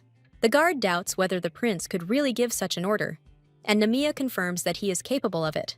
The Empress announces to the guard that she has a stomachache in order to get to the doctors. Namiya suggests that the Empress might be uncomfortable talking about this in front of her guards, and advises that she pretend to be ill rather than remain close to the prince. The Empress begins to moan loudly and scream that her stomach hurts badly, confusing the guards. One of the guards wonders why Namiya also suddenly falls to the floor. The guards panic and ask for help for the Empress, and Namiya convinces them to bring a doctor as quickly as possible. Namiya, feigning weakness, says that her legs are giving way and she cannot get up. The guard states that he cannot leave his post, but remembers that he is legally obligated to protect members of the Imperial family, even if the Empress is in prison. He realizes that if their doubts cause the Empress to have health problems, it will be their responsibility. Namiya sternly adds that in the worst case, this will be considered the murder of a member of the Imperial family, and the consequences will affect the guard's entire family. The frightened guard agrees and rushes after the doctor. The Empress is amazed that everything worked and looks at Namiya with joy. She jokes that Namiya has a sharp tongue and real acting skills, acknowledging the success of their improvisation. The Empress jokingly asks if Namiya just made up this law, and Namiya assures that it really does exist. The Empress smiles and admits that she likes Namiya. The Empress and Namiya shake hands, and the Empress says that she feels trusted in her and is ready to follow her plan. Several days pass, and the long-awaited day of trial arrives.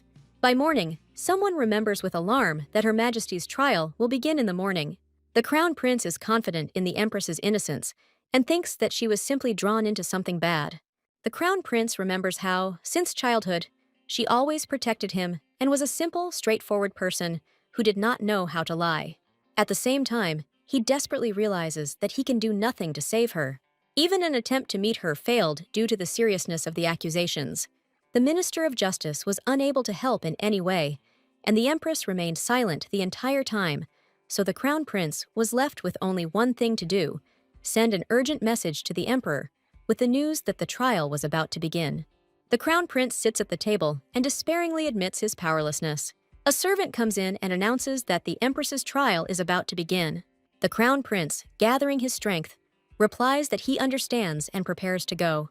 He thinks that despite their estrangement, the Empress is still an important person for him. The Crown Prince firmly declares that he will not allow the Empress to die because of a ridiculous and false accusation. Entering the courtroom, he is surprised to see how many people have gathered, and notes to himself that such a trial will always be interesting for aristocrats. However, he hopes to evoke sympathy from people and change the course of events. The Empress stands at the barrier and reflects that her appearance is unlikely to arouse pity in the public. She tells herself to forget about it, because her face, on the contrary, only attracts opponents, and nervously notes that this is the first time in such a situation. The Crown Prince is suspicious that the Empress may have some kind of ace up her sleeve, otherwise she won't be able to survive. The girl with white hair sits, thoughtfully thinking about how to win this trial with dignity. Surrounded by two young men, the girl hears one of them remark in surprise that the rumors turned out to be true. She is shocked to hear that there is a rumor that the Crown Prince likes a girl who looks like a dried-up bean sprout, and realizes that it is about her. The girl mentally notes that there is no romance in the prince's burning eyes, but only suspicion. She hears rumors of an engagement being discussed behind her back and wonders where it came from.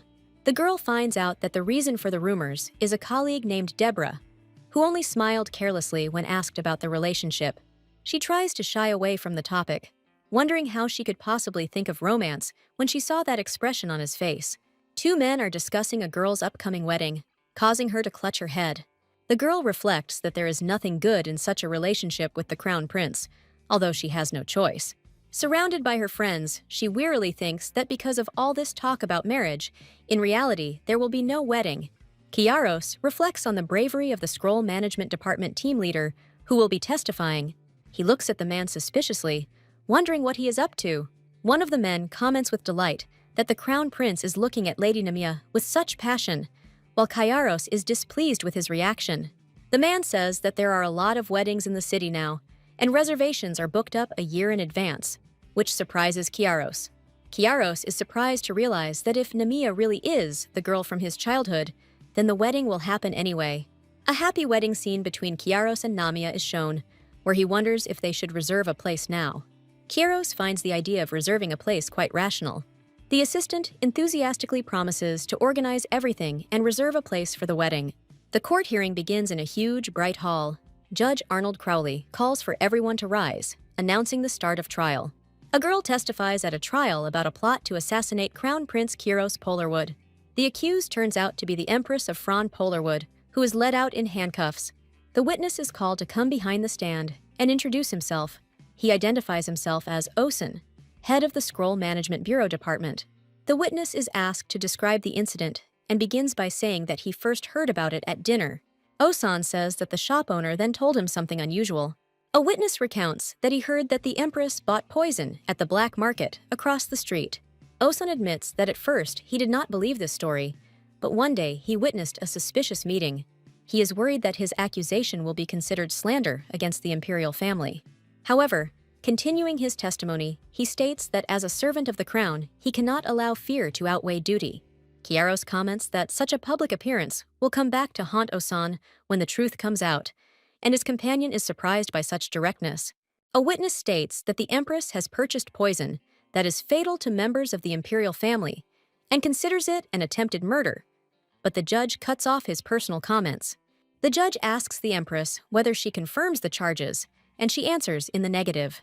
The Empress is asked to use formal speech and, surprised, she agrees.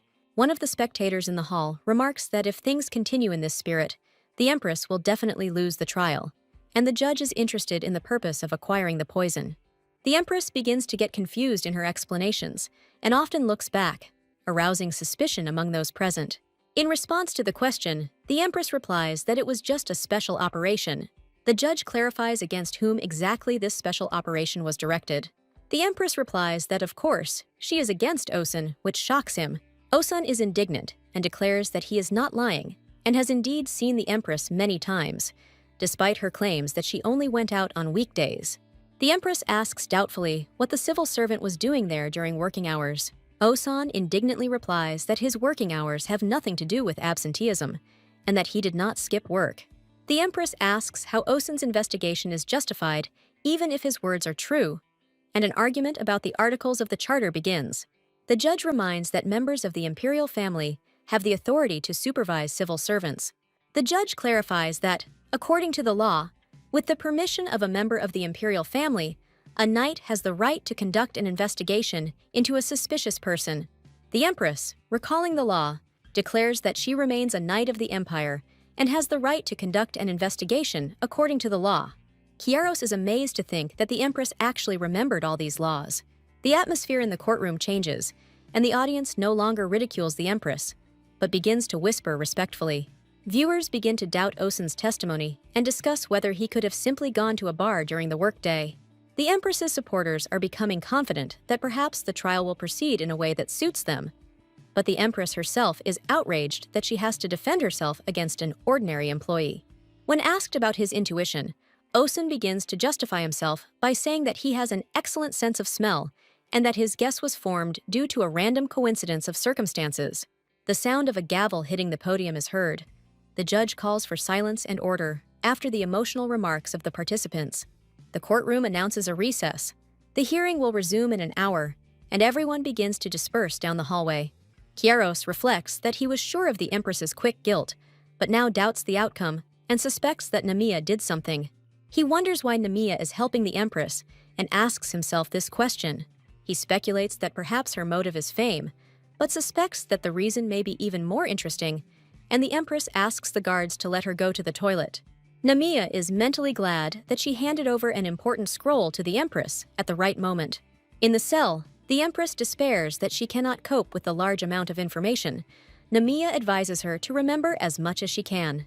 When the Empress admits that she cannot remember everything, Namiya hands her a scroll with special properties.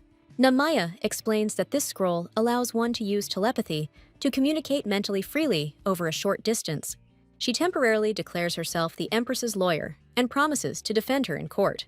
Namiya convinces the Empress that if they buy time, there will definitely be a chance and explains that Her Majesty has a family to rely on. So the main thing now is to hold on. The girl is glad that the telepathy scroll worked, but regrets that due to the rush, she has to move her lips to transmit thoughts. She notices that so far no one around has paid attention to their secret communication. Suddenly, someone grabs Namiya's hand, and she is surprised by such a gesture. Namiya turns around in shock and tries to figure out who is holding her back. A man with an unpleasant expression appears in front of her, saying that he had been looking for her for a long time. Namiya is outraged by the stranger's rudeness and demands to know how he ended up there and why he is grabbing her hand. And the man asks if she knows her name and admits that Baron Loafi asked him to arrange this marriage. She mentally notes that he doesn't even listen to her, and the man, with a dreamy smile, admits that he fell in love with her at first sight. He begins to shower her with dubious compliments, talking about her youthful face and how she will become even more beautiful after the wedding. Namiya firmly remembers that she clearly expressed her refusal and asks if her father passed on this message, to which the man remarks that if she refuses, Baron Loafi's family will go bankrupt. The girl calmly tells the man with a smile that she has broken off all relations with her ex-fiancé and asks him to let her go.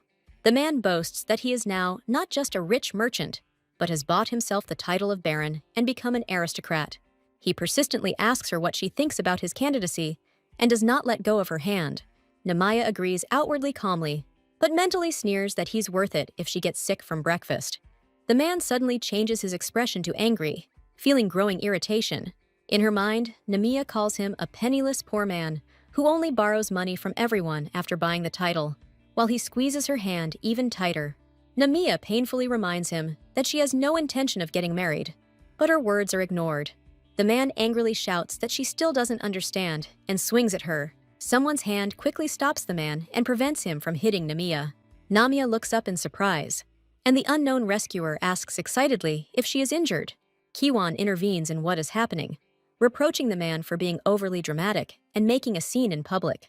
The man angrily demands that Kiwon not interfere in other people's affairs, and Kiwon calmly asks what the whole thing is about. Kiwon introduces himself as Namiya's former subordinate, causing confusion among his interlocutors. The angry man calls Kiwon a nobody and demands that he be let go, marveling at the young man's strength. Kiwon reasons that it is natural for even a former subordinate to keep an eye on a leader, especially when the latter is cruel to a woman and twists a man's arm. Kiwon threatens the man to disappear unless he wants his arms broken. After the skirmish ends, Kiwon asks Namiya if everything is okay with her. An awkward silence falls between Namiya and Kiwon after what happened. Kiwon mentally admits that he didn't really want to get involved in this situation. He notices from her appearance that Namiya was clearly in trouble, despite her outward calm.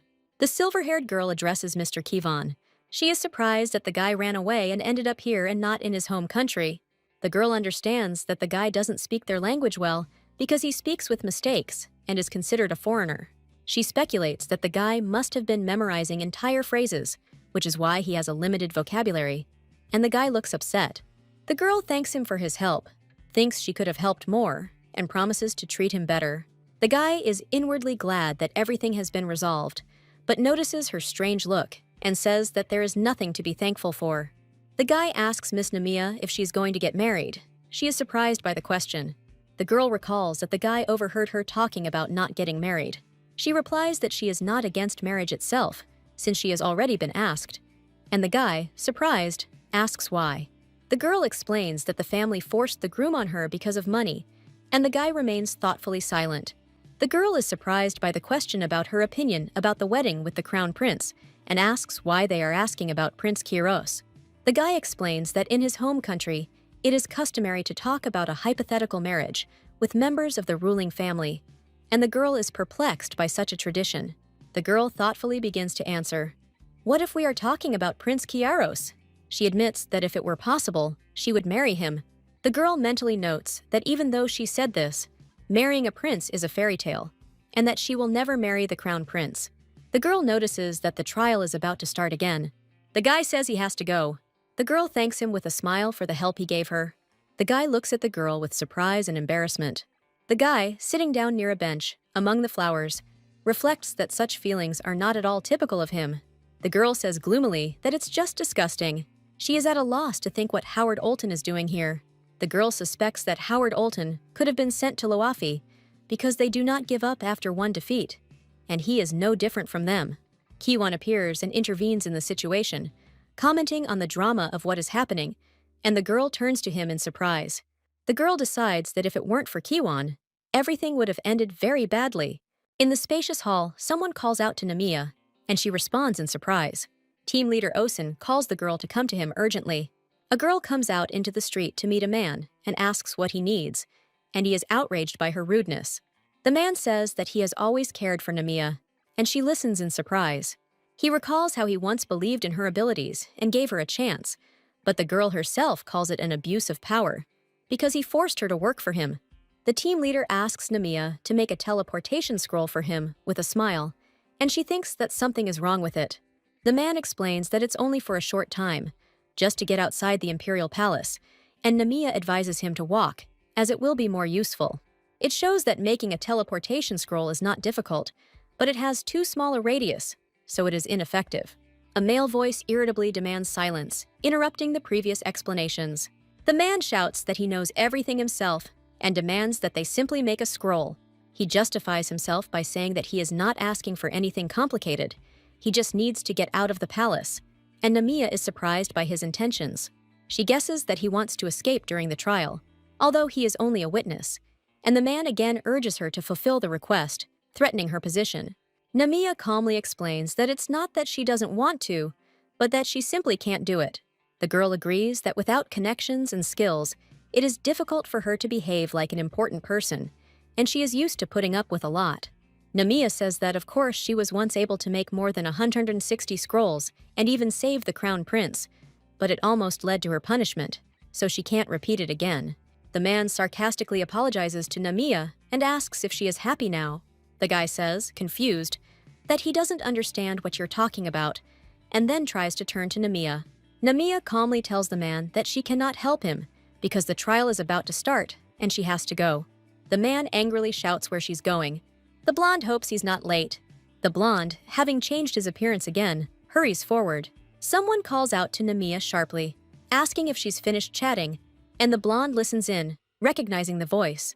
Namiya loudly complains that the team leader is making unreasonable demands.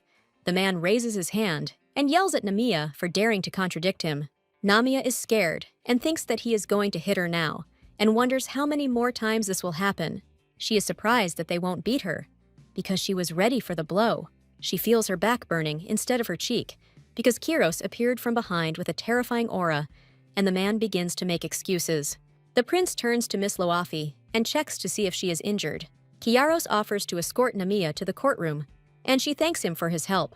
The purple-haired man is mentally told to stop making a scene and just come to court, and he looks upset. Namiya bows and thanks the prince again for his help, and he thoughtfully asks why she is always so careless. The girl looks away and wonders why he provokes her, and why she constantly gets into trouble. Kiaros wonders intensely why he is communicating with worthless people at all, and in his mind, he reasons that he is angry with Namiya Loafi and does not understand why his heart is uneasy. The prince directly tells Nami that she should value herself more. He reminds her that the trial is about to start and asks her to return to her seat, and Namiya wonders why he is picking on her, feeling his lectures as parental. Namiya decides that now is not the time to think, because the trial is about to start, and she needs to hurry. After all the difficulties, the trial resumes and continues according to the previous scenario. The Empress continues to pressure Osun with suspicions and accusations. The team leader defends himself and insists that the accusations are unfair, although he is very worried. The strategy of behavior is described. First, you need to convince the audience with logical arguments, then drag out time with suspicions. Namiya is surprised that the Empress is acting suspiciously while collecting poisons, and advises the next step to involve the Emperor in the matter. The Empress screams and declares that she acted on the orders of His Majesty. The judge clarifies what he is talking about, and the Empress continues to justify herself by saying that the collection of poisons and the investigation were ordered by the Emperor. The judge declares that such irresponsible statements are unacceptable, and the team leader objects. If this were a real order, the Emperor would have come in person. In the courtroom they are discussing, indeed, the Emperor is now in the West at a summit, but perhaps he will appear soon, and someone thinks that such recklessness could be a mistake. Namiya clenches her fists and decides that she needs to buy as much time as possible. The Empress indignantly shouts that she is not lying and accuses the team leader of suspicious behavior. The judge makes a remark to the Empress about her behavior and manners. The Crown Prince says he also wants to testify. The prince begins his testimony regarding the actions of Empress Fran Palarvu. A man with white hair bursts into the courtroom and calls out to Kiaros, asking him to stop the trial. Kiaros officially confirms that everything really happened on the orders of His Majesty. A man with white hair, entering the hall, is surprised by what is happening. He asks why the Imperial Court is taking place without the Emperor. The team leader is stunned and asks if it was really he who testified against the Empress. Namiya thinks intensely that Osun is so incompetent that he couldn't have organized such a conspiracy on his own. She comes to the conclusion that there is someone else behind everything, a person or organization that has conspired against the Imperial family. Osun stutters in panic and nervously thinks about what to say. With the appearance of the Emperor, Osun becomes even more afraid, because now everyone will think that the Empress was telling the truth and will want to catch him. Rumors about the Emperor's presence in the West raise doubts among those present, and they wonder if it was a trap. Namiya guesses that the Emperor was actually secretly rebuilding his forces in the West. I remember that according to the book, the Emperor has a secret ability, teleportation. Thanks to this ability, the Emperor could instantly arrive at the palace from afar. Now, if Osun begins to suspect that he was used to frame the Emperor's family, the outcome of the trial may change, and in the meantime, the Empress asks if she is injured. Osun falls to his knees in court and exclaims that he is ready to tell everything. Everyone understands that now he will easily confess to everything. Namiya thinks she doesn't know why she was helped, but it bought her time. She mentally thanks the Crown Prince for his excellent help, and he is surprised, not understanding the gesture. Osun is being maliciously pressured to confess, and he does so under the pressure of fear. Osun exclaims to the public that he is innocent, but admits that he did everything on orders because he was threatened with death. He is asked who exactly made the threat, and Osun agrees to reveal the name, saying that he is about to tell everything. Just when Osun is about to name the customer, he is surprised to find a knife in his back. Panic begins among the people, and someone shouts that a man was killed with a knife. The white-haired hero realizes that there was an accomplice in the room and admits that Osun is already dead. There is a noise in the hall. Everyone is in a panic, and Namiya is trying to squeeze through the crowd. She calls for calm and, stunned, begins to guess that all this is happening for something greater. An unknown man stands in front of the crowd, raises his hand with a vial, and loudly shouts the word evolution. He drinks the contents of the bottle in front of everyone, after which he screams and terrifies Namiya. The contents take effect immediately, and the man falls to the floor, while Namiya and those around him look at the body in shock. Another character states that this man is dead. Namiya realizes that all of this was done to keep Osun quiet, and mistakenly thought that he was trying to escape out of fear of the Emperor. The memories return to Osun's request to make a teleportation scroll in order to escape. She realizes that he wanted to escape from those who would kill him after his confession, and not from the trial. Osun and that man were nothing more than pawns in someone else's game, sacrificed for someone else's plans. Namiya looks at the man's body and internally agrees that they are discarded pawns in someone's game. The girl asks herself in despair if a person's life is really just a joke for someone, and another character says that the trial needs to be completed first. Security announces that from now on, no one is allowed to leave the hall. Everyone is ordered to block all exits from the court building. Viewers are required to cooperate with the investigation, it is reported. A man publicly announces the adjournment of a court hearing, closing the session.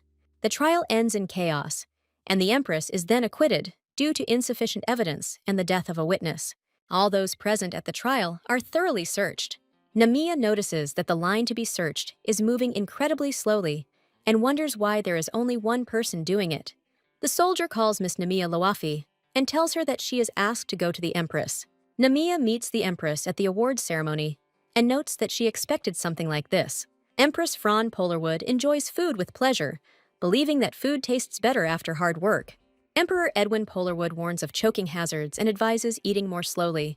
Crown Prince Kiaros Polarwood thinks there is no need to worry, as the Empress's stomach is very resilient. The Empress jokes that she was worried about the fragile Namiya, who suffered so much in prison, and Namiya awkwardly refuses the treat.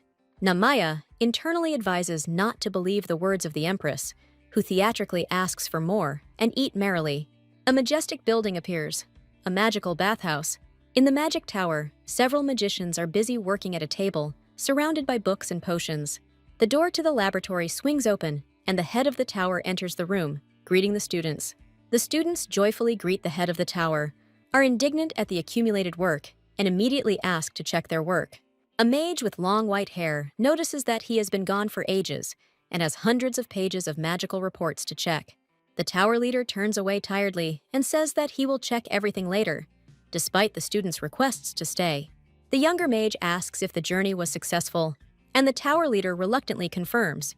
The magician says that everyone is very happy about the return of the leader, but he considers this to be empty words. The magician reproaches the head of the tower for leaving again for months to look for his runaway daughter, and the head himself assures that raising children is difficult, but his failure is not a reason for another fall. The head of the tower seriously says that this magician should not have children. The mage suggests focusing on work in the tower after 25 years of searching, and the leader jokes that such a child would be worth having, because even demons would run away. The head of the tower notices that there is a pile of letters on the table and receives a request to familiarize himself with all the documents. After reading the letter, the chief is surprised that it is from the crown prince and grumbles that he asked not to be drawn into worldly affairs. The assistant notices that after the tower chief left, everything was left unattended, and jokingly asks if the official can make 172 scrolls in one night. The young mage reveals that his name is Laurent, not Rollin, and is slightly indignant. The boss is surprised that such a talent ends up being a low-ranking employee, and the assistant happily confirms that this is the case. An old man with long white hair decides that talent cannot be allowed to go to waste in the palace. 3 girls and 2 men gathered in a luxurious hall, discussing the upcoming conversation with Miss Namiya. The guy apologizes for the awkwardness of the meeting, and the girl answers him shyly. One of the girls offers Namiya a piece of food to try, and she is surprised at her fate. Namiya peeks into the room and apologizes, and the other girl happily says that she came on time. The girl is cheerfully seated at a table with food, and she is surprised by what is happening. The owner thanks Namiya for her hard work and explains that she has prepared a treat for her. Namiya is treated to food and happily thanks them for it. She begins to eat, but is interrupted by the unexpected appearance of men, and she becomes upset that she did not have time to eat. The guy assesses the situation, looking at Namiya, and seems to start a serious conversation. The young man with golden hair thanks for help not only in court, but also in other cases. The fair-haired man with a kind smile says that if you need anything, you just need to say. Namiya is amazed and hears that she more than deserves this award. The red-haired girl happily declares that she also wants to reward Namiya. Namiya, with a serious face, decides that now that the entire Imperial family is here, she has a chance. At the table, a girl with a warm smile asks if the others would mind listening to her story. The girl tells a story that she kept to herself for a long time. Namiya mentions living under debt and going through hard times. She shares her memories of becoming the adopted daughter of Baron Lotri. Namiya admits that if she finds her father, even if he is connected to criminals, she asks to spare him, causing a violent reaction from those around her. The girl with red hair, moved to tears, promises to forgive and even help find her father. The man angrily clenches his fist and says that Lofri needs to be dealt with first. The same woman energetically adds that it is necessary to deal with the mother as well, surprising Namiya. She hugs Namiya tightly and is outraged that her mother dumped her debts on the girl and ran away. The woman declares that she will teach her wisdom, and Namiya is surprised that they are standing up for her. The woman persistently asks him to tell her about his mother, and the young man considers this rude. The woman apologizes to Namiya for her words, and Namiya calmly says that she was not thinking about her mother. The young man admits that he remembers almost nothing about her. He only learned everything about his father. The man recalls that his mother was, in a sense, innocent. Namiya says that she thought the life of an aristocrat was easy, and that's why she proposed to her. Namiya says with surprise that her mother was not innocent, but rather petty. Namiya's father reminds him that he is the second son of a baron who did not inherit the title. Her father notes that her mother had a special charm of naivety, but Namiya doubts whether this is a good thing. Namiya holds her father's hand and explains that her mother abandoned them. The father smiles and says that he still doesn't think she's a bad person. The young man states that he understands Namiya's situation and promises to give his father immunity if he is not involved in crime.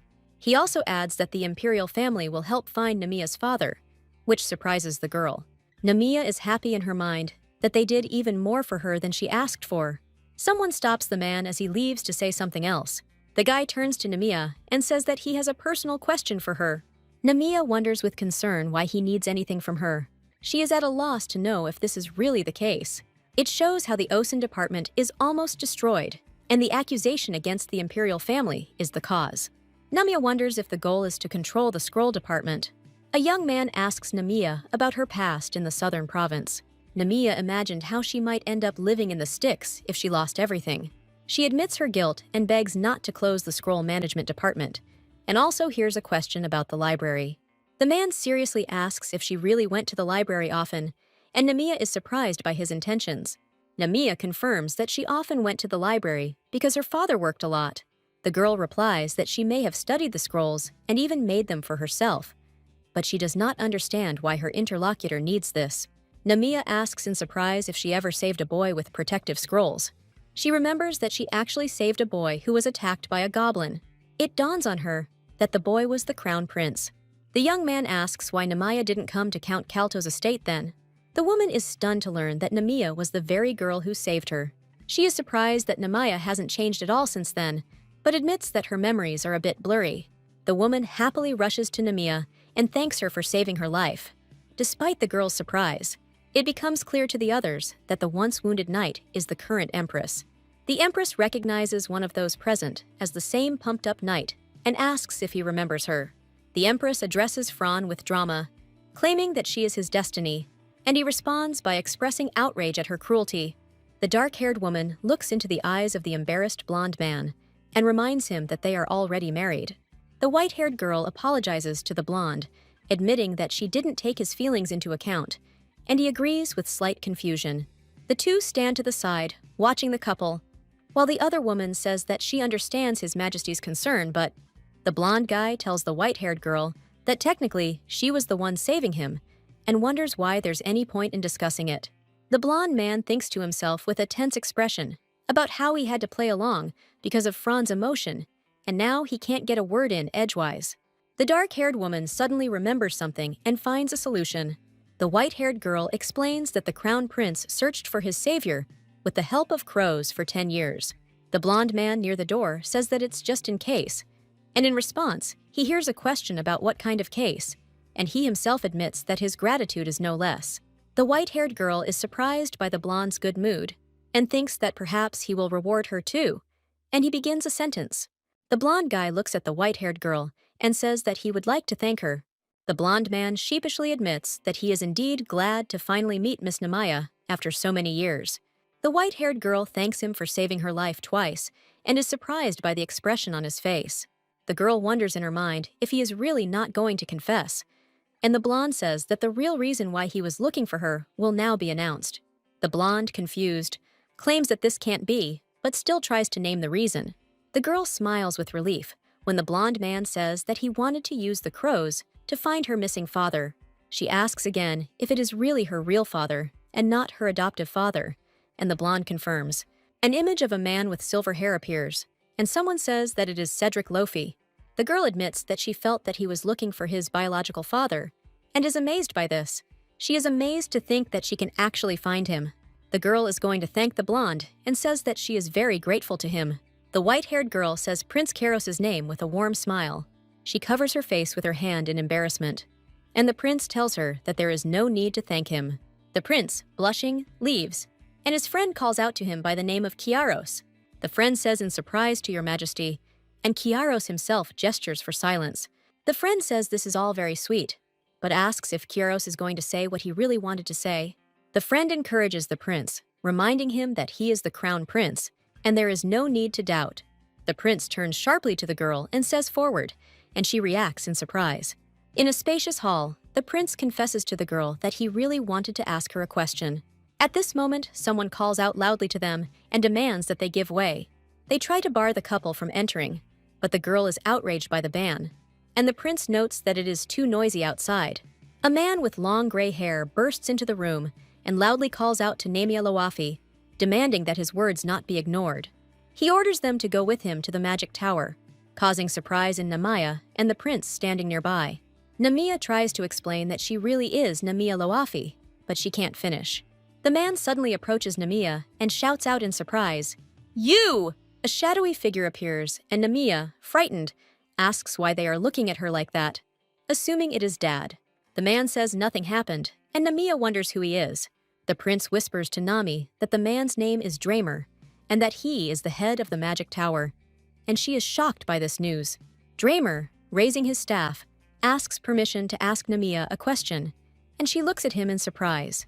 Shown a stack of scrolls and a quill, Dramer asks if Namiya really created 172 scrolls overnight and activated them the next day. Drummer enthusiastically asks her to continue, and Namiya is amazed that he is not going to listen to her objections. Namiya mentally notes that Dramer has a harsh and stern aura about him as he addresses her. Dramer asks if it's true that she's from the academy and is surprised by her low ranking. He approves of her answers and is excited to continue. Drummer grabs Namiya and claims to be taking her to the magic tower. He speculates that Namiya had talent, but her family did not encourage it, or her grades were used to boost the prestige of others. Namiya asks to be put down, and Dramer explains that they usually don't accept people her age, but she is a genius and he can't let such talent go to waste. Dramer asks how old she is and allows her to stay in the tower until she is 40, adding that there is no need to pay rent. And Namiya realizes in her mind that she will not be able to look for her father. Kairos holds Namiya carefully in his arms and notes that she said no. Namiya asks the crown prince in surprise what he is doing. Kairos says that Miss Namiya is a government employee and is under the Empire's protection, and Namiya admits that even she is embarrassed by the situation. Drummer indignantly declares that geniuses should be where they belong. He abruptly agrees that Namiya should remain a civil servant, much to the surprise of those around him. The dark-haired woman starts an argument with Drummer, and they clash their weapons in a tense scene. The woman indignantly claims that magicians are much better and asks if anyone knows how much government employees are paid. The woman and Dramer continue their argument, each insisting that his profession is better, and the onlookers ask them to stop. One of the men notices that Her Majesty seems to be enjoying the squabble after a hard day. Another man concludes that it is indeed difficult to stop the disputants, even though they are equal. The heroine's friend teases the prince with a smile, saying that he seems to like what is happening, and the prince suddenly becomes embarrassed. Namiya carefully points out to the prince that he may have misunderstood everything and agrees. After the misunderstanding, the heroes thank each other, and the prince wonders why no one clarified what exactly the misunderstanding was, and did not wait for the end of the sentence. Dramer suggests sitting down and having a calm conversation, and Namiya notes that people usually sit down to negotiate before they start a fight. At the round table, everyone sits down and expresses their opinions. Dramer is the first to declare that Namiya should go with him to the tower. Kairos and Namiya sheepishly note that Dramer always said the same thing. Fran indignantly accuses Dramer that his department staged an assassination attempt on the prince, and now she is defending the criminal and demands an explanation. Dramer angrily orders the entire department to be closed, causing Namiya to be shocked, and the head announces that the Magic Scrolls department is indeed in question. The prince clarifies that he is talking about the Scroll Management Department. The head agrees and adds that the Scroll Management Department has been greatly reduced and is no longer as important. Perhaps the tower head is right. Kairos strongly objects that the Scroll Management Department cannot be gotten rid of, since it owes its life to Miss Namiya. Fran agrees that Namiya's merits in saving the Crown Prince are undeniable, and this assessment is completely fair.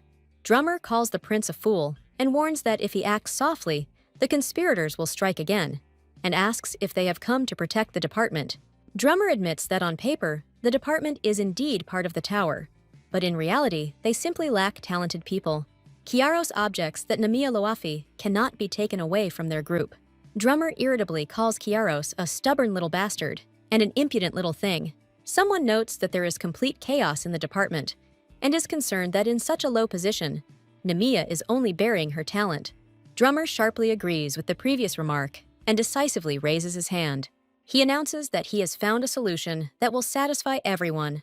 Dramer points to the surprised Namiya and tells her to become minister. Silhouettes of officials appear in the background, and it is discussed that receiving the position of minister at such a young age is an enormous rarity. Dramer reminds them that the department has lost its minister and its leader, and asks if they need a new minister. He says in a satisfied tone that she will simply be appointed to this position. Dramer explains that he has heard of Namiya's competence and talent in magic, and claims that if she becomes a minister, the tower will be able to fulfill its duties to the Imperial family well. Kairos adds that the Imperial family will avoid criticism for disbanding the department if Namiya is promoted. He agrees with the arguments that if Namiya becomes minister, the department will work as it should. Fran happily reasons that the minister must have a lot of free time, so that she can always be called, and both sides approve of this decision. Namiya is shocked that she is going to be appointed as a minister without any verification. She doubts whether this is really possible, and Dramer is pleased to note that everyone has finally come to an agreement.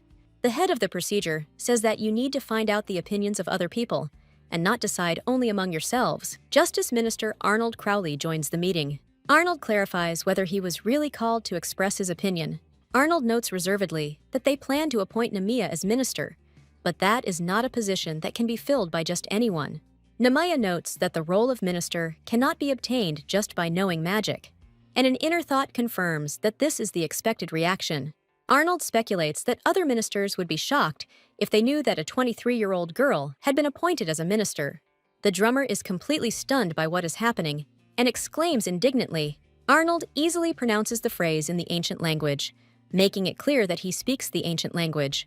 Namiya answers in ancient, suggesting that the matter be discussed in that language as well. She is surprised, asking out loud if ancient languages are taught at the academy. Namiya continues in the ancient language, explaining that she learned it from books, and Arnold is amazed at her abilities. She reasons that it is this knowledge that underlies magical spells, which causes even more respect from the minister. Drummer is delighted, and Arnold calls Namiya almost a scholar of antiquities and asks if there are any other objections to her candidacy. Arnold suddenly cries out that even that isn't enough, continuing to point at Namiya. A girl with silver hair sits among sunflowers and listens to an order about the need to maintain posture. She undergoes various tests, such as holding a book on her head and taking an eyesight test, to meet strict requirements. A girl demonstrates her ability to ride a unicycle while maintaining balance. The woman is puzzled by the strangeness of the new rules, and the blonde man next to her confirms that they did not exist before. 2 hours later, the man, exhausted from training, admits his defeat in front of the girl, who stands confidently on the floor. The girl stands at the door, and the man, barely able to stand on his feet, listens to her talk about how they have known each other for a long time. The blonde is surprised, saying that he has never seen Namiya so active before. The girl explains that she usually saves energy, but is glad that they have cleared up this small misunderstanding, and the guy is a little confused.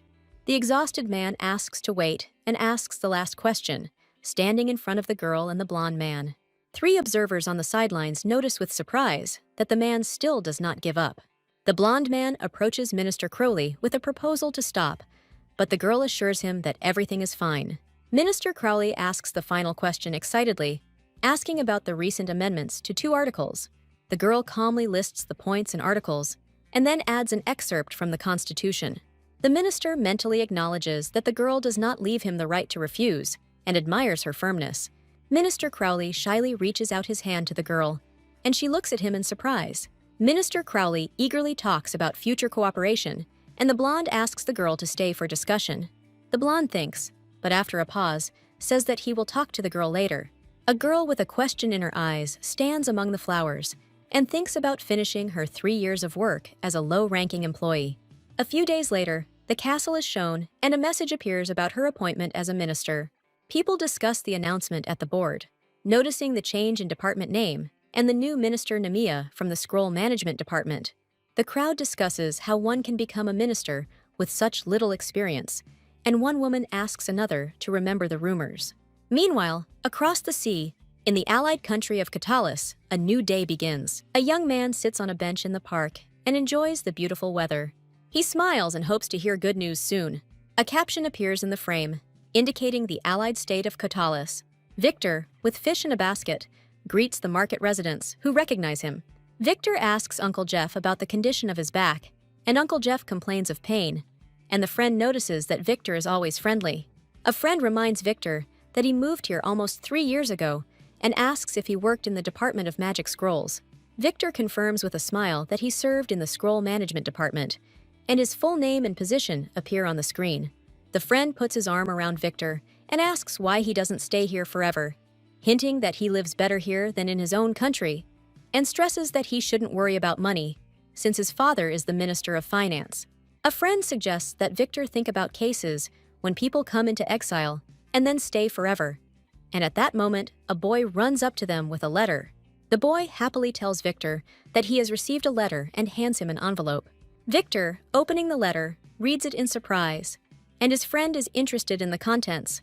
Against the backdrop of a golden glow, a question about the truth of the departure sounds, and Victor turns to Namiya. Victor says that if Namiya is gone, their department might actually disappear. He places his hand on Namiya's head and asks her to work hard until he returns. Victor smiles and promises to save Namiya from Osan upon his return. Victor, turning to his friend, says that apparently he is not destined to move here. Victor announces with a smile that he is returning to Polarwood. Amidst the excitement and change, it is noted that the ceremony to appoint the Minister of the Scrolls Department went smoothly, although many questions remain.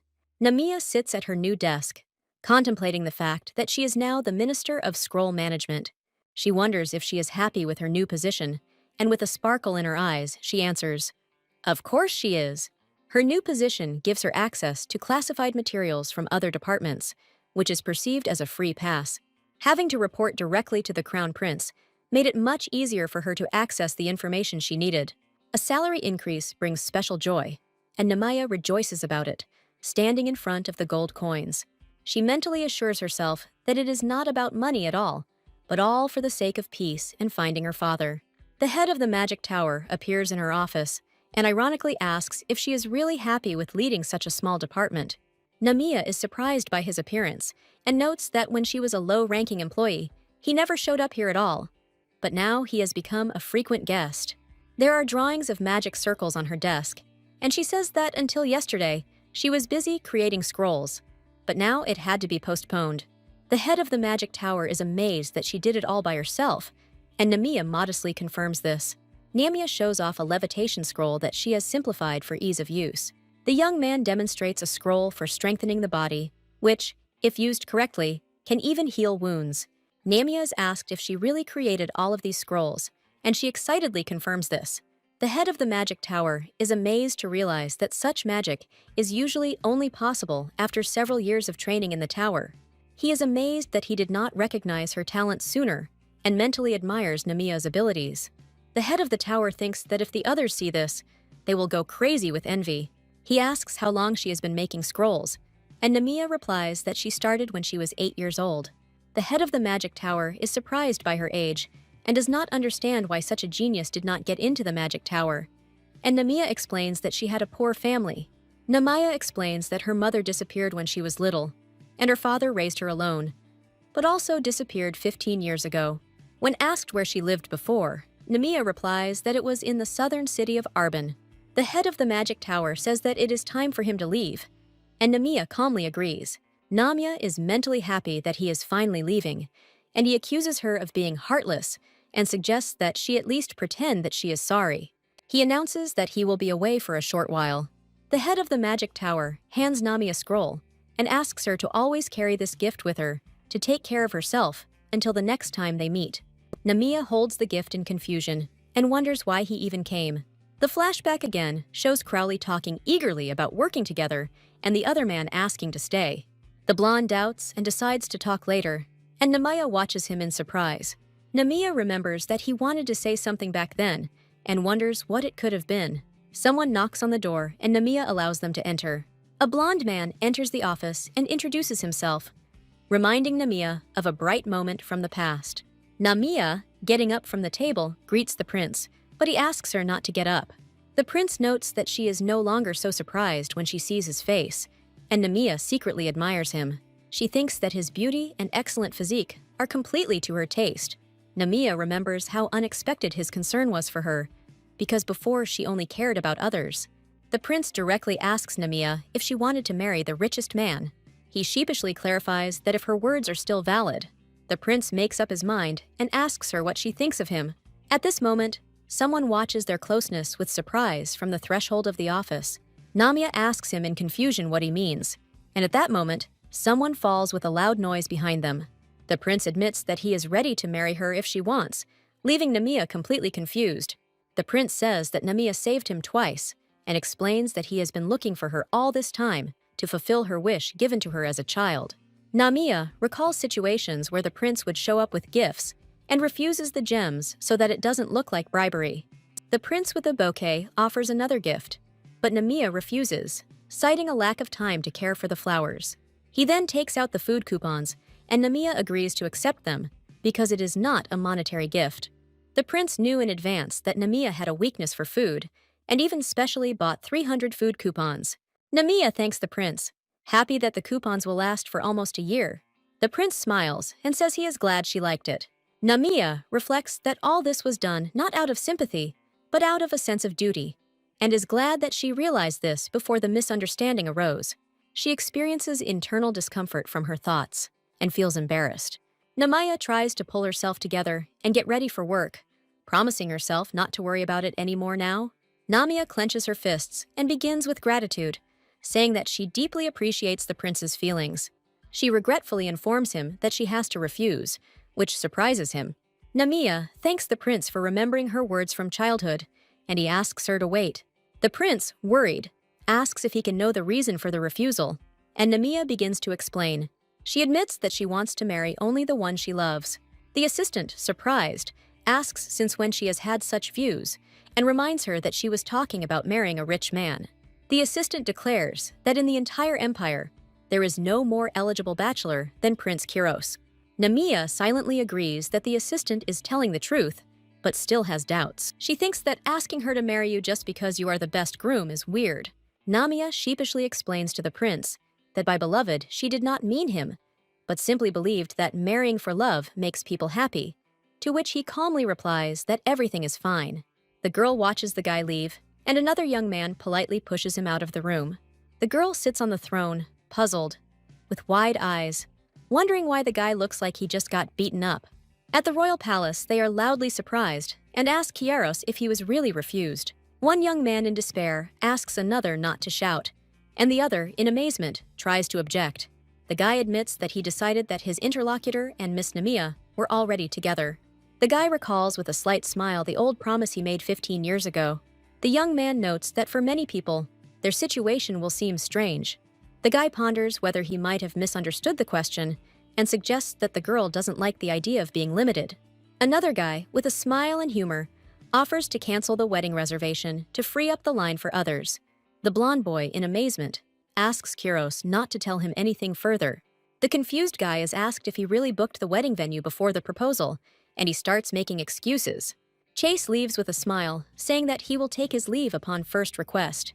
The fair-haired young man says that first love is always difficult to achieve, but asks not to console him as a loser. The guy asks in surprise what's going on, and the other guy replies that he wants to discuss something more important. The guy claims that he has entered a dark phase again. The other one doesn't believe it, because the dark phase should happen once in a lifetime, to which the guy confirms. That's how it is. The memory tells that on the day of Countess Torres's funeral, he stopped feeling anything and could not use either his aura or magic. The fair-haired youth confirms that this is the dark phase and considers it serious news for the Imperial court. The guy, lost in thought, connects what is happening with the cries of evolution. In conclusion, it is assumed that the remnants of the organization that modified the monsters have probably reorganized. The guy says he will continue to investigate this case. The blonde advises Kieros to lie low due to the danger of being targeted during the dark phase. Kieros asks worriedly about the condition of His Majesty. The blonde smiles, assuring that despite the dark phase, he is fine and security has been increased. He puts his hands on Kieros' shoulders and says that too much has been piled on him. The guy reflects that he himself has healed well during his recovery and advises his friend to rest a little. Kieros replies that he understands. Despite the promise to rest, the guy decides not to leave everything unattended and sits thoughtfully on the throne. He realizes that it is dangerous to just wander around the palace, because if he tightens his security, everyone will find out about his dark phase. Kieros is determined to see that there is only one way out and looks at the photograph of the man with glasses. The girl walks down the hallway and wonders in her mind if she was too harsh yesterday. She recalls that even a marriage for love can end badly, citing her parents as an example. The girl reflects that, having become a minister, it has become easier for her to meet with representatives of the family, but there is no reason to get closer to the crown prince. She decides that now is not the time to think about it. Looking up at the door, she reminds herself that today is her first ministerial meeting. The girl enters the hall and announces that she is present by order of His Majesty. They ask her to come in, sit down, and begin the meeting, and she herself internally notes that she expected such a reception.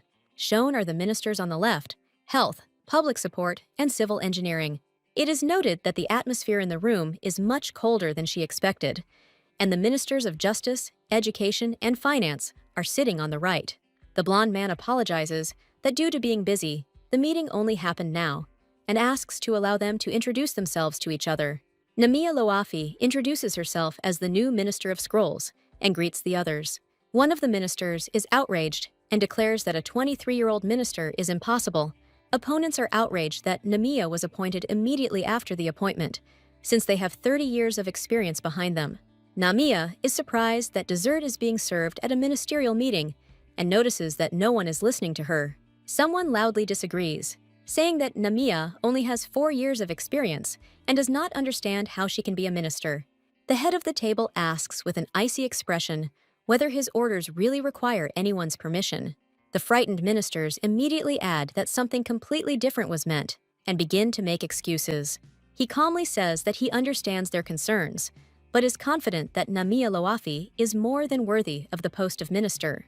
It is further specified that she has already passed the test of the Minister of Justice Crowley, but someone deep down considers him a useless person. The others note to themselves that the leader could never resist talent, and her qualifications are more than enough, which surprises Namiya. Namiya is surprised that the one who was against her before is now protecting her. She notes that the minister knows how to recognize real talent. At the table, they announced that the Minister of Justice tested Namiya, and the head of the tower fully supported her. Everyone is surprised to think about the head of the tower, and in the memory, the eccentric old man chooses Namiya, which causes confusion among those present. It is explained that the Scroll Management Department is the only link between the ruling family and the Magic Tower. The head clarifies that due to the importance of the department, their decision may violate generally accepted norms.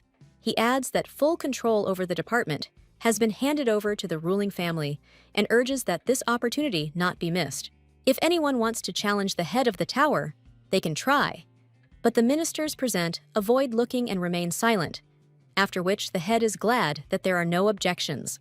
One of the female ministers says there are rumors of an unusually close relationship between Prince Kairos and Lady Loafi. Namiya is indignant that her appointment has now been coupled with senseless rumors about personal feelings. The head of the table says with a smile that if the rumors are true, then there is nothing to worry about, since Namiya has already refused the crown prince. He adds that Kairos was so shocked by the rejection that he fell ill and went into seclusion, devastated by a broken heart. Namiya is shocked that it's so serious and wonders how anyone even knew about it. The head of the table concludes that there were no personal feelings in Namiya's appointment. He suggests closing the topic and moving on to discussing the main issue. Namiya turns to the leader in confusion, and he apologizes for being so open about her relationship with Kairos. The leader explains that Kairosu is actually unwell, and his departure is not related to Namiya, asking her not to worry, and she thanks him for her concern. Namiya suddenly realizes that Kairos is actually in a dark phase.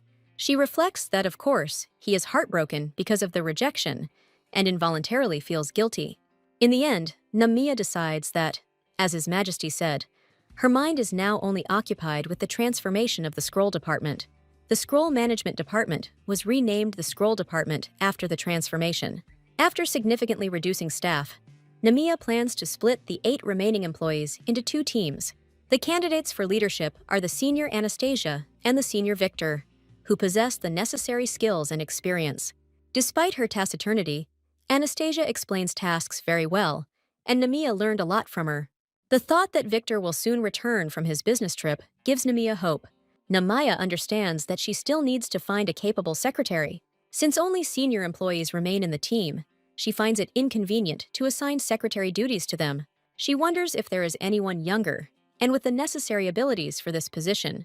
Namiya sadly wonders who would want to work in their department. Unexpectedly, she discovers that Mr. Kiwon has reapplied for the job, contrary to her expectations. Namiya looks at the documents on the table in surprise and realizes that she has found what she was looking for. She looks at Kiwon with enthusiasm and considers him an ideal candidate for a secretary. Several days pass, the setting and the narrative change. A woman at a desk reviews an application for reemployment. She is surprised that after all the events, leaving the empire seems in vain. The questionnaire under consideration is Kivon Artes, born November 2nd, 524, 1 year younger than Namiya, has no family, citizenship of the Kingdom of Imut. Namiya notes to herself that Kiwan is from the Imut Kingdom. A map appears, showing that the Kingdom of Imut is a remote island nation in relation to the Polarwood Empire. It is specified that Imut is the homeland of the former Empress, the mother of Crown Prince Kiaros.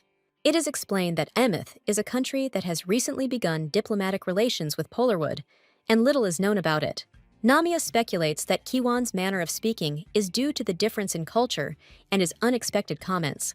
She comes to the conclusion that Kiwan, although strange, is not a bad person, is smart, and can be useful under guidance. During the war, the Kingdom of Imut declared neutrality and left the battlefield.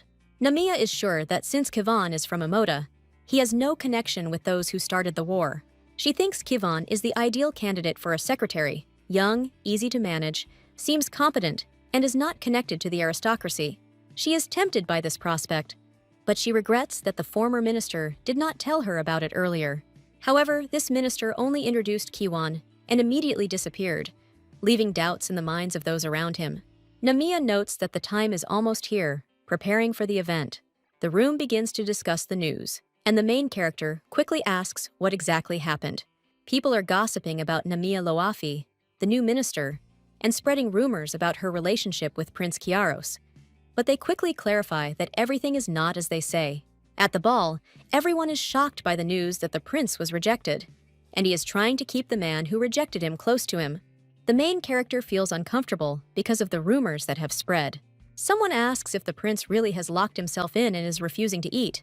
He is asked not to ask, because he cannot answer this question. The guy shyly asks not to ask him anymore.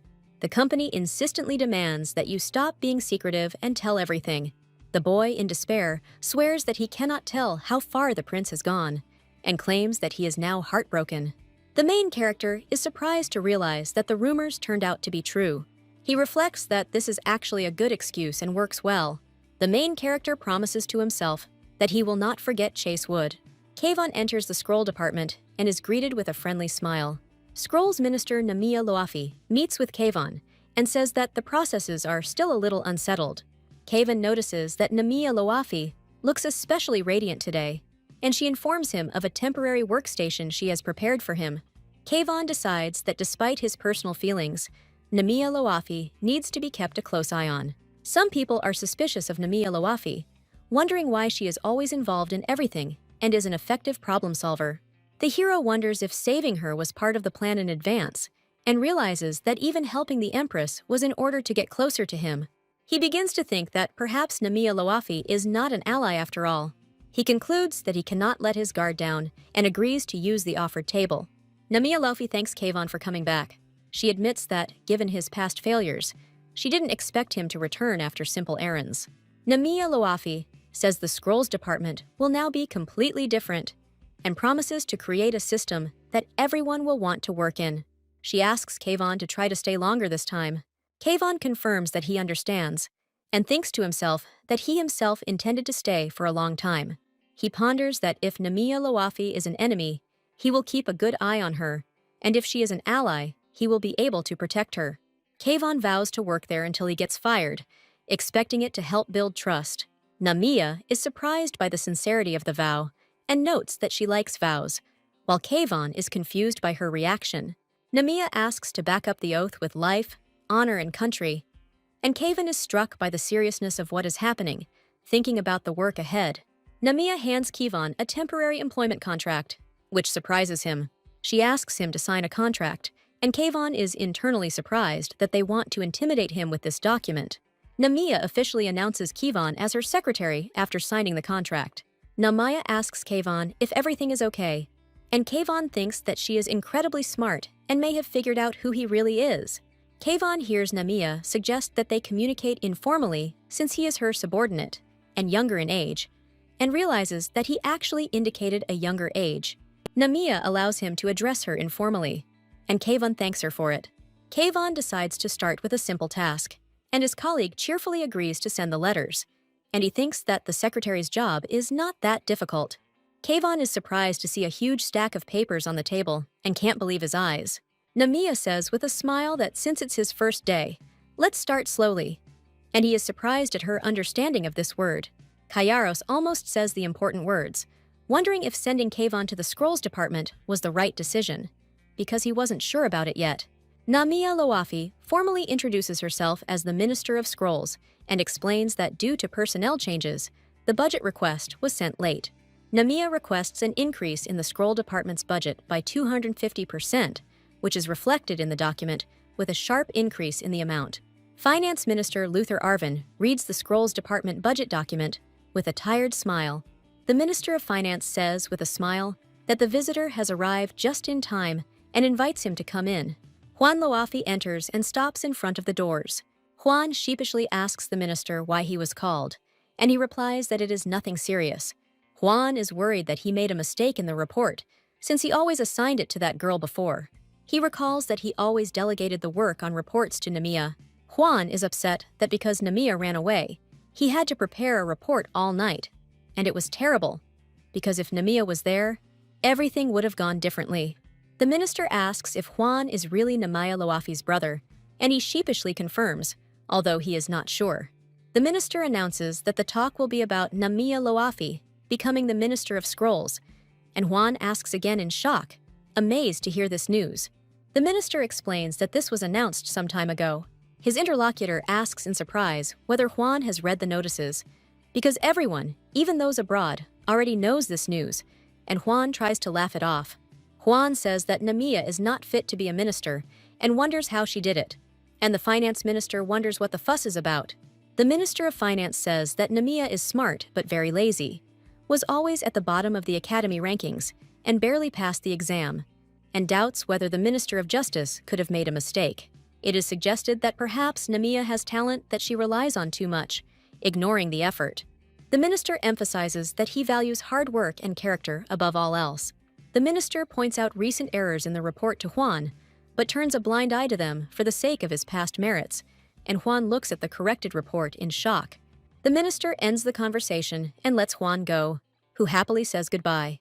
The minister reflects on the fact that not everyone can be a minister, and this is contrary to his principles. He decides that he must do everything to ensure that Namiya resigns as soon as possible. Meanwhile, Kayvon, who became secretary only 2.5 hours ago, mentally calls for help. Namiya with a smile makes it clear to Kayvon that the report needs to be redone again. Kayvon failed to pass any of the document checks and stands silently in front of a beaming Namiya. He reflects that all the documents that came to him as the Crown Prince were always pre-processed, and he did not expect such a check. Namiya points out errors in the documents and offers to explain in more detail, but Kayvon replies that this is not what he is talking about. Kayvon clarifies whether it is really necessary to correct small details, such as time and day markings, since it does not affect the essence. He adds that these documents have already been reviewed by management, and reanalyzing past papers seems ineffective to him. Namiya suddenly asks Kayvon why all the uniforms are standardized, catching him off guard. Namiya agrees with him that reviewing past documents is ineffective. Minor details can be skipped, but if small changes are constantly made to the designations, as a result, it will be difficult to understand the original essence of the document. Namiya then reminds them that they are currently in an unusual situation, and Kayvon recalls that the group's previous leader was executed for attempting to slander the Empress. Namiya asks how these events are connected, and wonders if Kayvon ever thought about such a possibility. Namiya explains that the people who threatened Her Majesty may have used official documents to transmit encrypted messages. It is shown that small deviations from form and differences in writing or notation could have been a means of secret communication. Kayvon understands that such a version is quite possible, and Namiya asks not to take her hypothesis too seriously. Namiya adds that if everything is checked carefully, it can reduce the burden on Prince Kairos. She reflects that, having become a minister, she now understands how much information comes to His Highness. Namiya realizes that in her position, she cannot complain and must achieve results that meet expectations. Kayvon says they won't even have time to sleep, and agrees that any help they can give the prince would be good. Namiya dreams that when the prince finds out about her help, he will definitely reward her, because she had her own plan.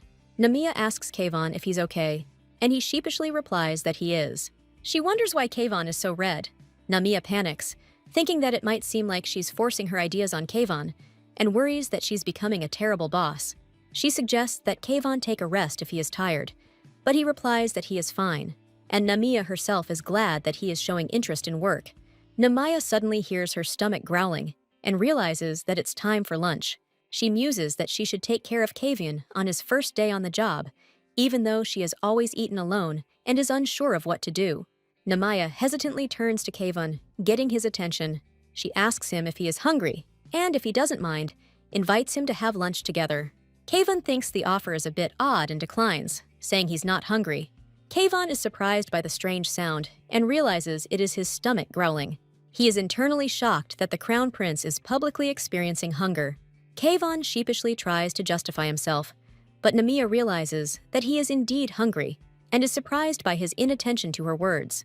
Namiya enthusiastically promises Kavian that she has a lot of money and will take care of him so that he doesn't have to worry. The Imperial Palace contains many rooms for officials. Kavian and Namiya sit down to dinner at the Empire's exclusive restaurant, run by the Imperial chef. Namiya explains that they serve whole sets of dishes. Here and there is no need to worry about the order in which they are served, and Kavian wonders if she cares, or is just teasing him. Namiya admits that the place is too expensive for regular employees, but will pay for lunch at the expense of Kavian's first day of work. She is pleased to use the food coupons that the Crown Prince once gave her. Delighted at the bargain, Namiya says that she feels a little sad eating alone and offers to treat Kavian more often. And he mentally notes her good appetite and thanks her, but prefers solitude. Namiya asks in surprise if he really enjoys eating alone while enjoying delicious food. Kavian admits to himself that it would be nice to have dinner together sometimes, but he feels a little sorry, and Namiya asks him to be careful with the spoon. Kavian reacts sheepishly to her words, thinking that she wants to dine with him alone, and Namiya clarifies that she meant the dropped spoon and is glad that he remembered about informal communication. The girl sits at the table and says that she is using the food coupons that the Crown Prince gave her. She explains to the boy with glasses that most of the dishes here are for 2 people, so she can't use the coupons for herself only, and now he understands this. The boy suggests inviting someone else, for example a friend, instead of him. The girl replies with surprise that she doesn't have a single friend. He remembers another guy and asks if he is a friend, and the guy himself is indignant, calling himself a rival. The girl is embarrassed and is told that she could have lunch with the Crown Prince, since he gave her the coupons. She looks thoughtfully at the guy's profile, where it is indicated that he has no family. The girl shares that she used to live in Baron Lofi's estate and asks to listen to her while he eats. She recalls that he asked her why she was good at official paperwork, even though he didn't have a teacher, and he was surprised by her knowledge. The girl replies that her brother works in the Ministry of Finance, and she often helped him. Kiwon speculates that the girl often processed official documents to help her brother, and because of this, he could be accused of corruption. The girl takes his hand and admits that she knows about the ban. But that's how the circumstances turned out. Kiwon is surprised when he hears that she helped her brother so that they could have dinner together. The girl recalls that that dinner with her brother was not the happiest. She happily notes that dining in company is better than dining alone.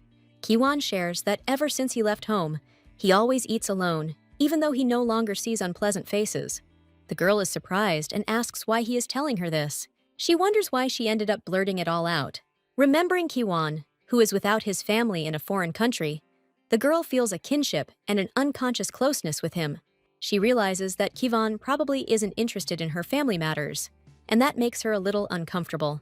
The girl asks him to forget what she just said and promises that she will no longer invite him to have dinner together. Kiwon thinks that if in the future she suddenly doesn't want to eat alone, she should tell him. She says she will keep him company. The girl admits that sometimes she feels like sharing lunch with someone.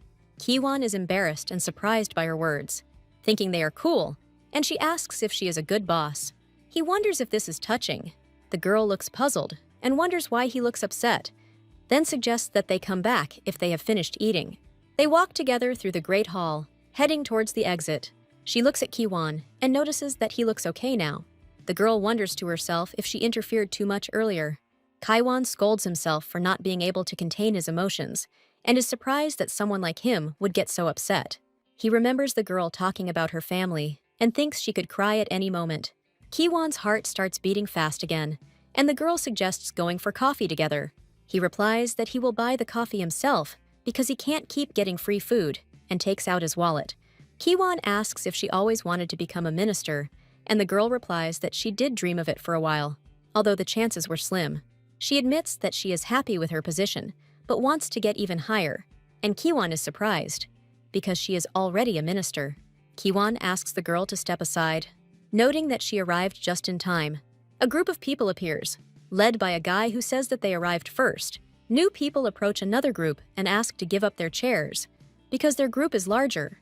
The guy asks with a grin if they are from the Scrolls department, and then mockingly says that their department only has one break. There are few employees, and no one would want to work there. The heroes hide behind a column. Kiwon calls what is happening an outright mockery and explains why he wants to go higher. Kiwon thinks that the Imperial Palace should be one whole, but in reality, it is different. The girl grabs Kiwon's hand and asks in surprise what he is going to do. She asks, alarmed, if he really wants to act so childishly, and Kiwon explains that he just wanted to say a few words. The girl asks if he imagines himself as an emperor. She objects and tells him not to interfere in this situation. Kiwon explains that even if he corrects them, nothing will change, and the girl says that all this is inevitable. Kiwon is indignant and asks what exactly is inevitable, adding that they are all government employees. One of the other employees states that they are paid the same, and their department is slow and disorganized, and asks if that is what Kiwon thinks. The girl emphasizes that other departments have similar thoughts. The diagram explains that on paper, all departments are considered equal, but in reality, there is a power gap and a pyramidal hierarchy of departments. The girl tells Kiwon that their department will always be treated with prejudice because they are at the lowest level. She recalls that the department's leadership was fired, and one of them even tried to slander the Empress. She is outraged that Kiwon will simply watch with his hands folded. The girl's internal monologue. She is surprised that Kiwon continues to insist, and, perhaps, other people's problems are not alien to him, or he just has such a character. She realizes that Kiwon once intervened to save her. The girl suggests that he cannot put up with injustice, and Kiwon says that even without direct intervention, their presence will affect the situation.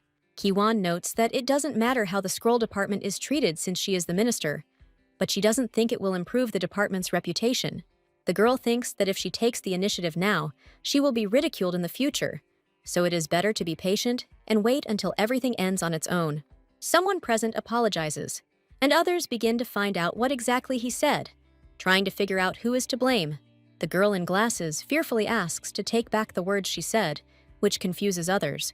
The main characters notice the girl and wonder if she is from the Bureau of Scrolls, noting her unusual glasses. The girl identifies her as one of the group's newly appointed leaders. She introduces herself as Senior Anastasia Cain, a reserve civil servant with 9 years of experience. The guy asks her again because her voice is too quiet, and she remains embarrassed and silent. She is asked to speak clearly if she wants to say something, and she tries to collect her thoughts. Anastasia calmly tells him to take his words back. Otherwise, in a month, the interlocutor will go completely bald. One of the characters recalls a novel about a witch who can cast curses if she knows a person's name, and asks questions about the curse in surprise. Anastasia says decisively that it will be interesting to test it on him, and names his name and department. The guy anxiously asks how she knew his name, surprising the others. The girl with short hair says that the Scroll Management Department is pathetic, but immediately corrects herself that this is not what she meant. She yells at the boy that he should be ashamed to work under Minister Namiya.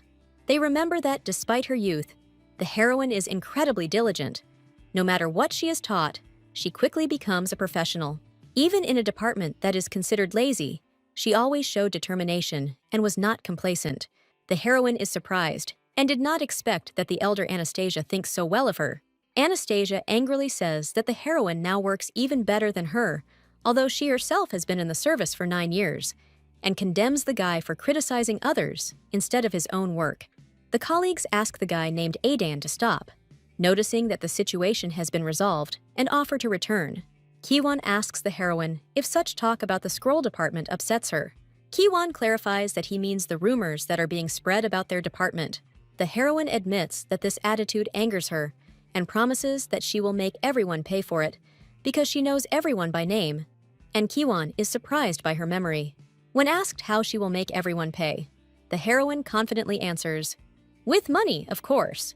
Kiwon wonders if this is blackmail, and thinks that there are several factors that determine the authority of a department.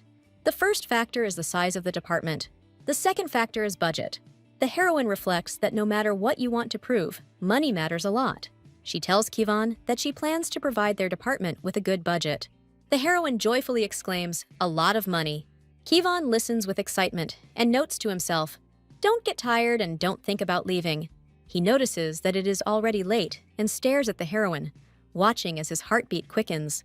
The heroine declares that the break is over and calls for Kiwon to run faster, and he wonders why they are suddenly running. At this time, someone else calls out to Minister Namiya near the clock tower. The heroine and Kivon run to the door, breathing heavily after running fast. Kiwon says that she doesn't need to rush so much to keep up with her work schedule, and the heroine believes that as a minister, she has a responsibility to set an example. Kiwon admits that due to his lack of experience, he needs to work hard. Kiwon supports the girl and says that she is doing well. The girl remembers the words she heard in the cafe, and Kiwon advises her not to take them to heart. Kiwon clenches her fist and says that they only talk about her like that because they don't see how hard she works. He notes that even members of the royal family face gossip and is surprised by his own words. Kiwon reflects that his job is to watch over the heroine, not to console her. The heroine anxiously asks Kiwon if everything is okay with him and if he needs to go to the hospital. Kiwon is silent to himself, thinking that he would like to say something encouraging, but he doesn't know how to choose the words. The heroine thinks with a smile that eating together is better than eating alone. Kiwon admits that he couldn't say it before, but he really appreciates today's lunch. The girl shyly says that she would like to go to lunch together more often. Kiwon agrees to negotiate, and the girl admits that she was afraid to interfere too much, but now she is happy. The girl wonders what brought her colleagues here, noting that it was noisy outside, and realizes that her bait worked. She, smiling, decides to see what she managed to find and catch. The girl with glasses justifies what she said earlier, claiming that it was said in the heat of the moment. Finance Minister Luther Arvin says he needs to speak with Minister Namiya.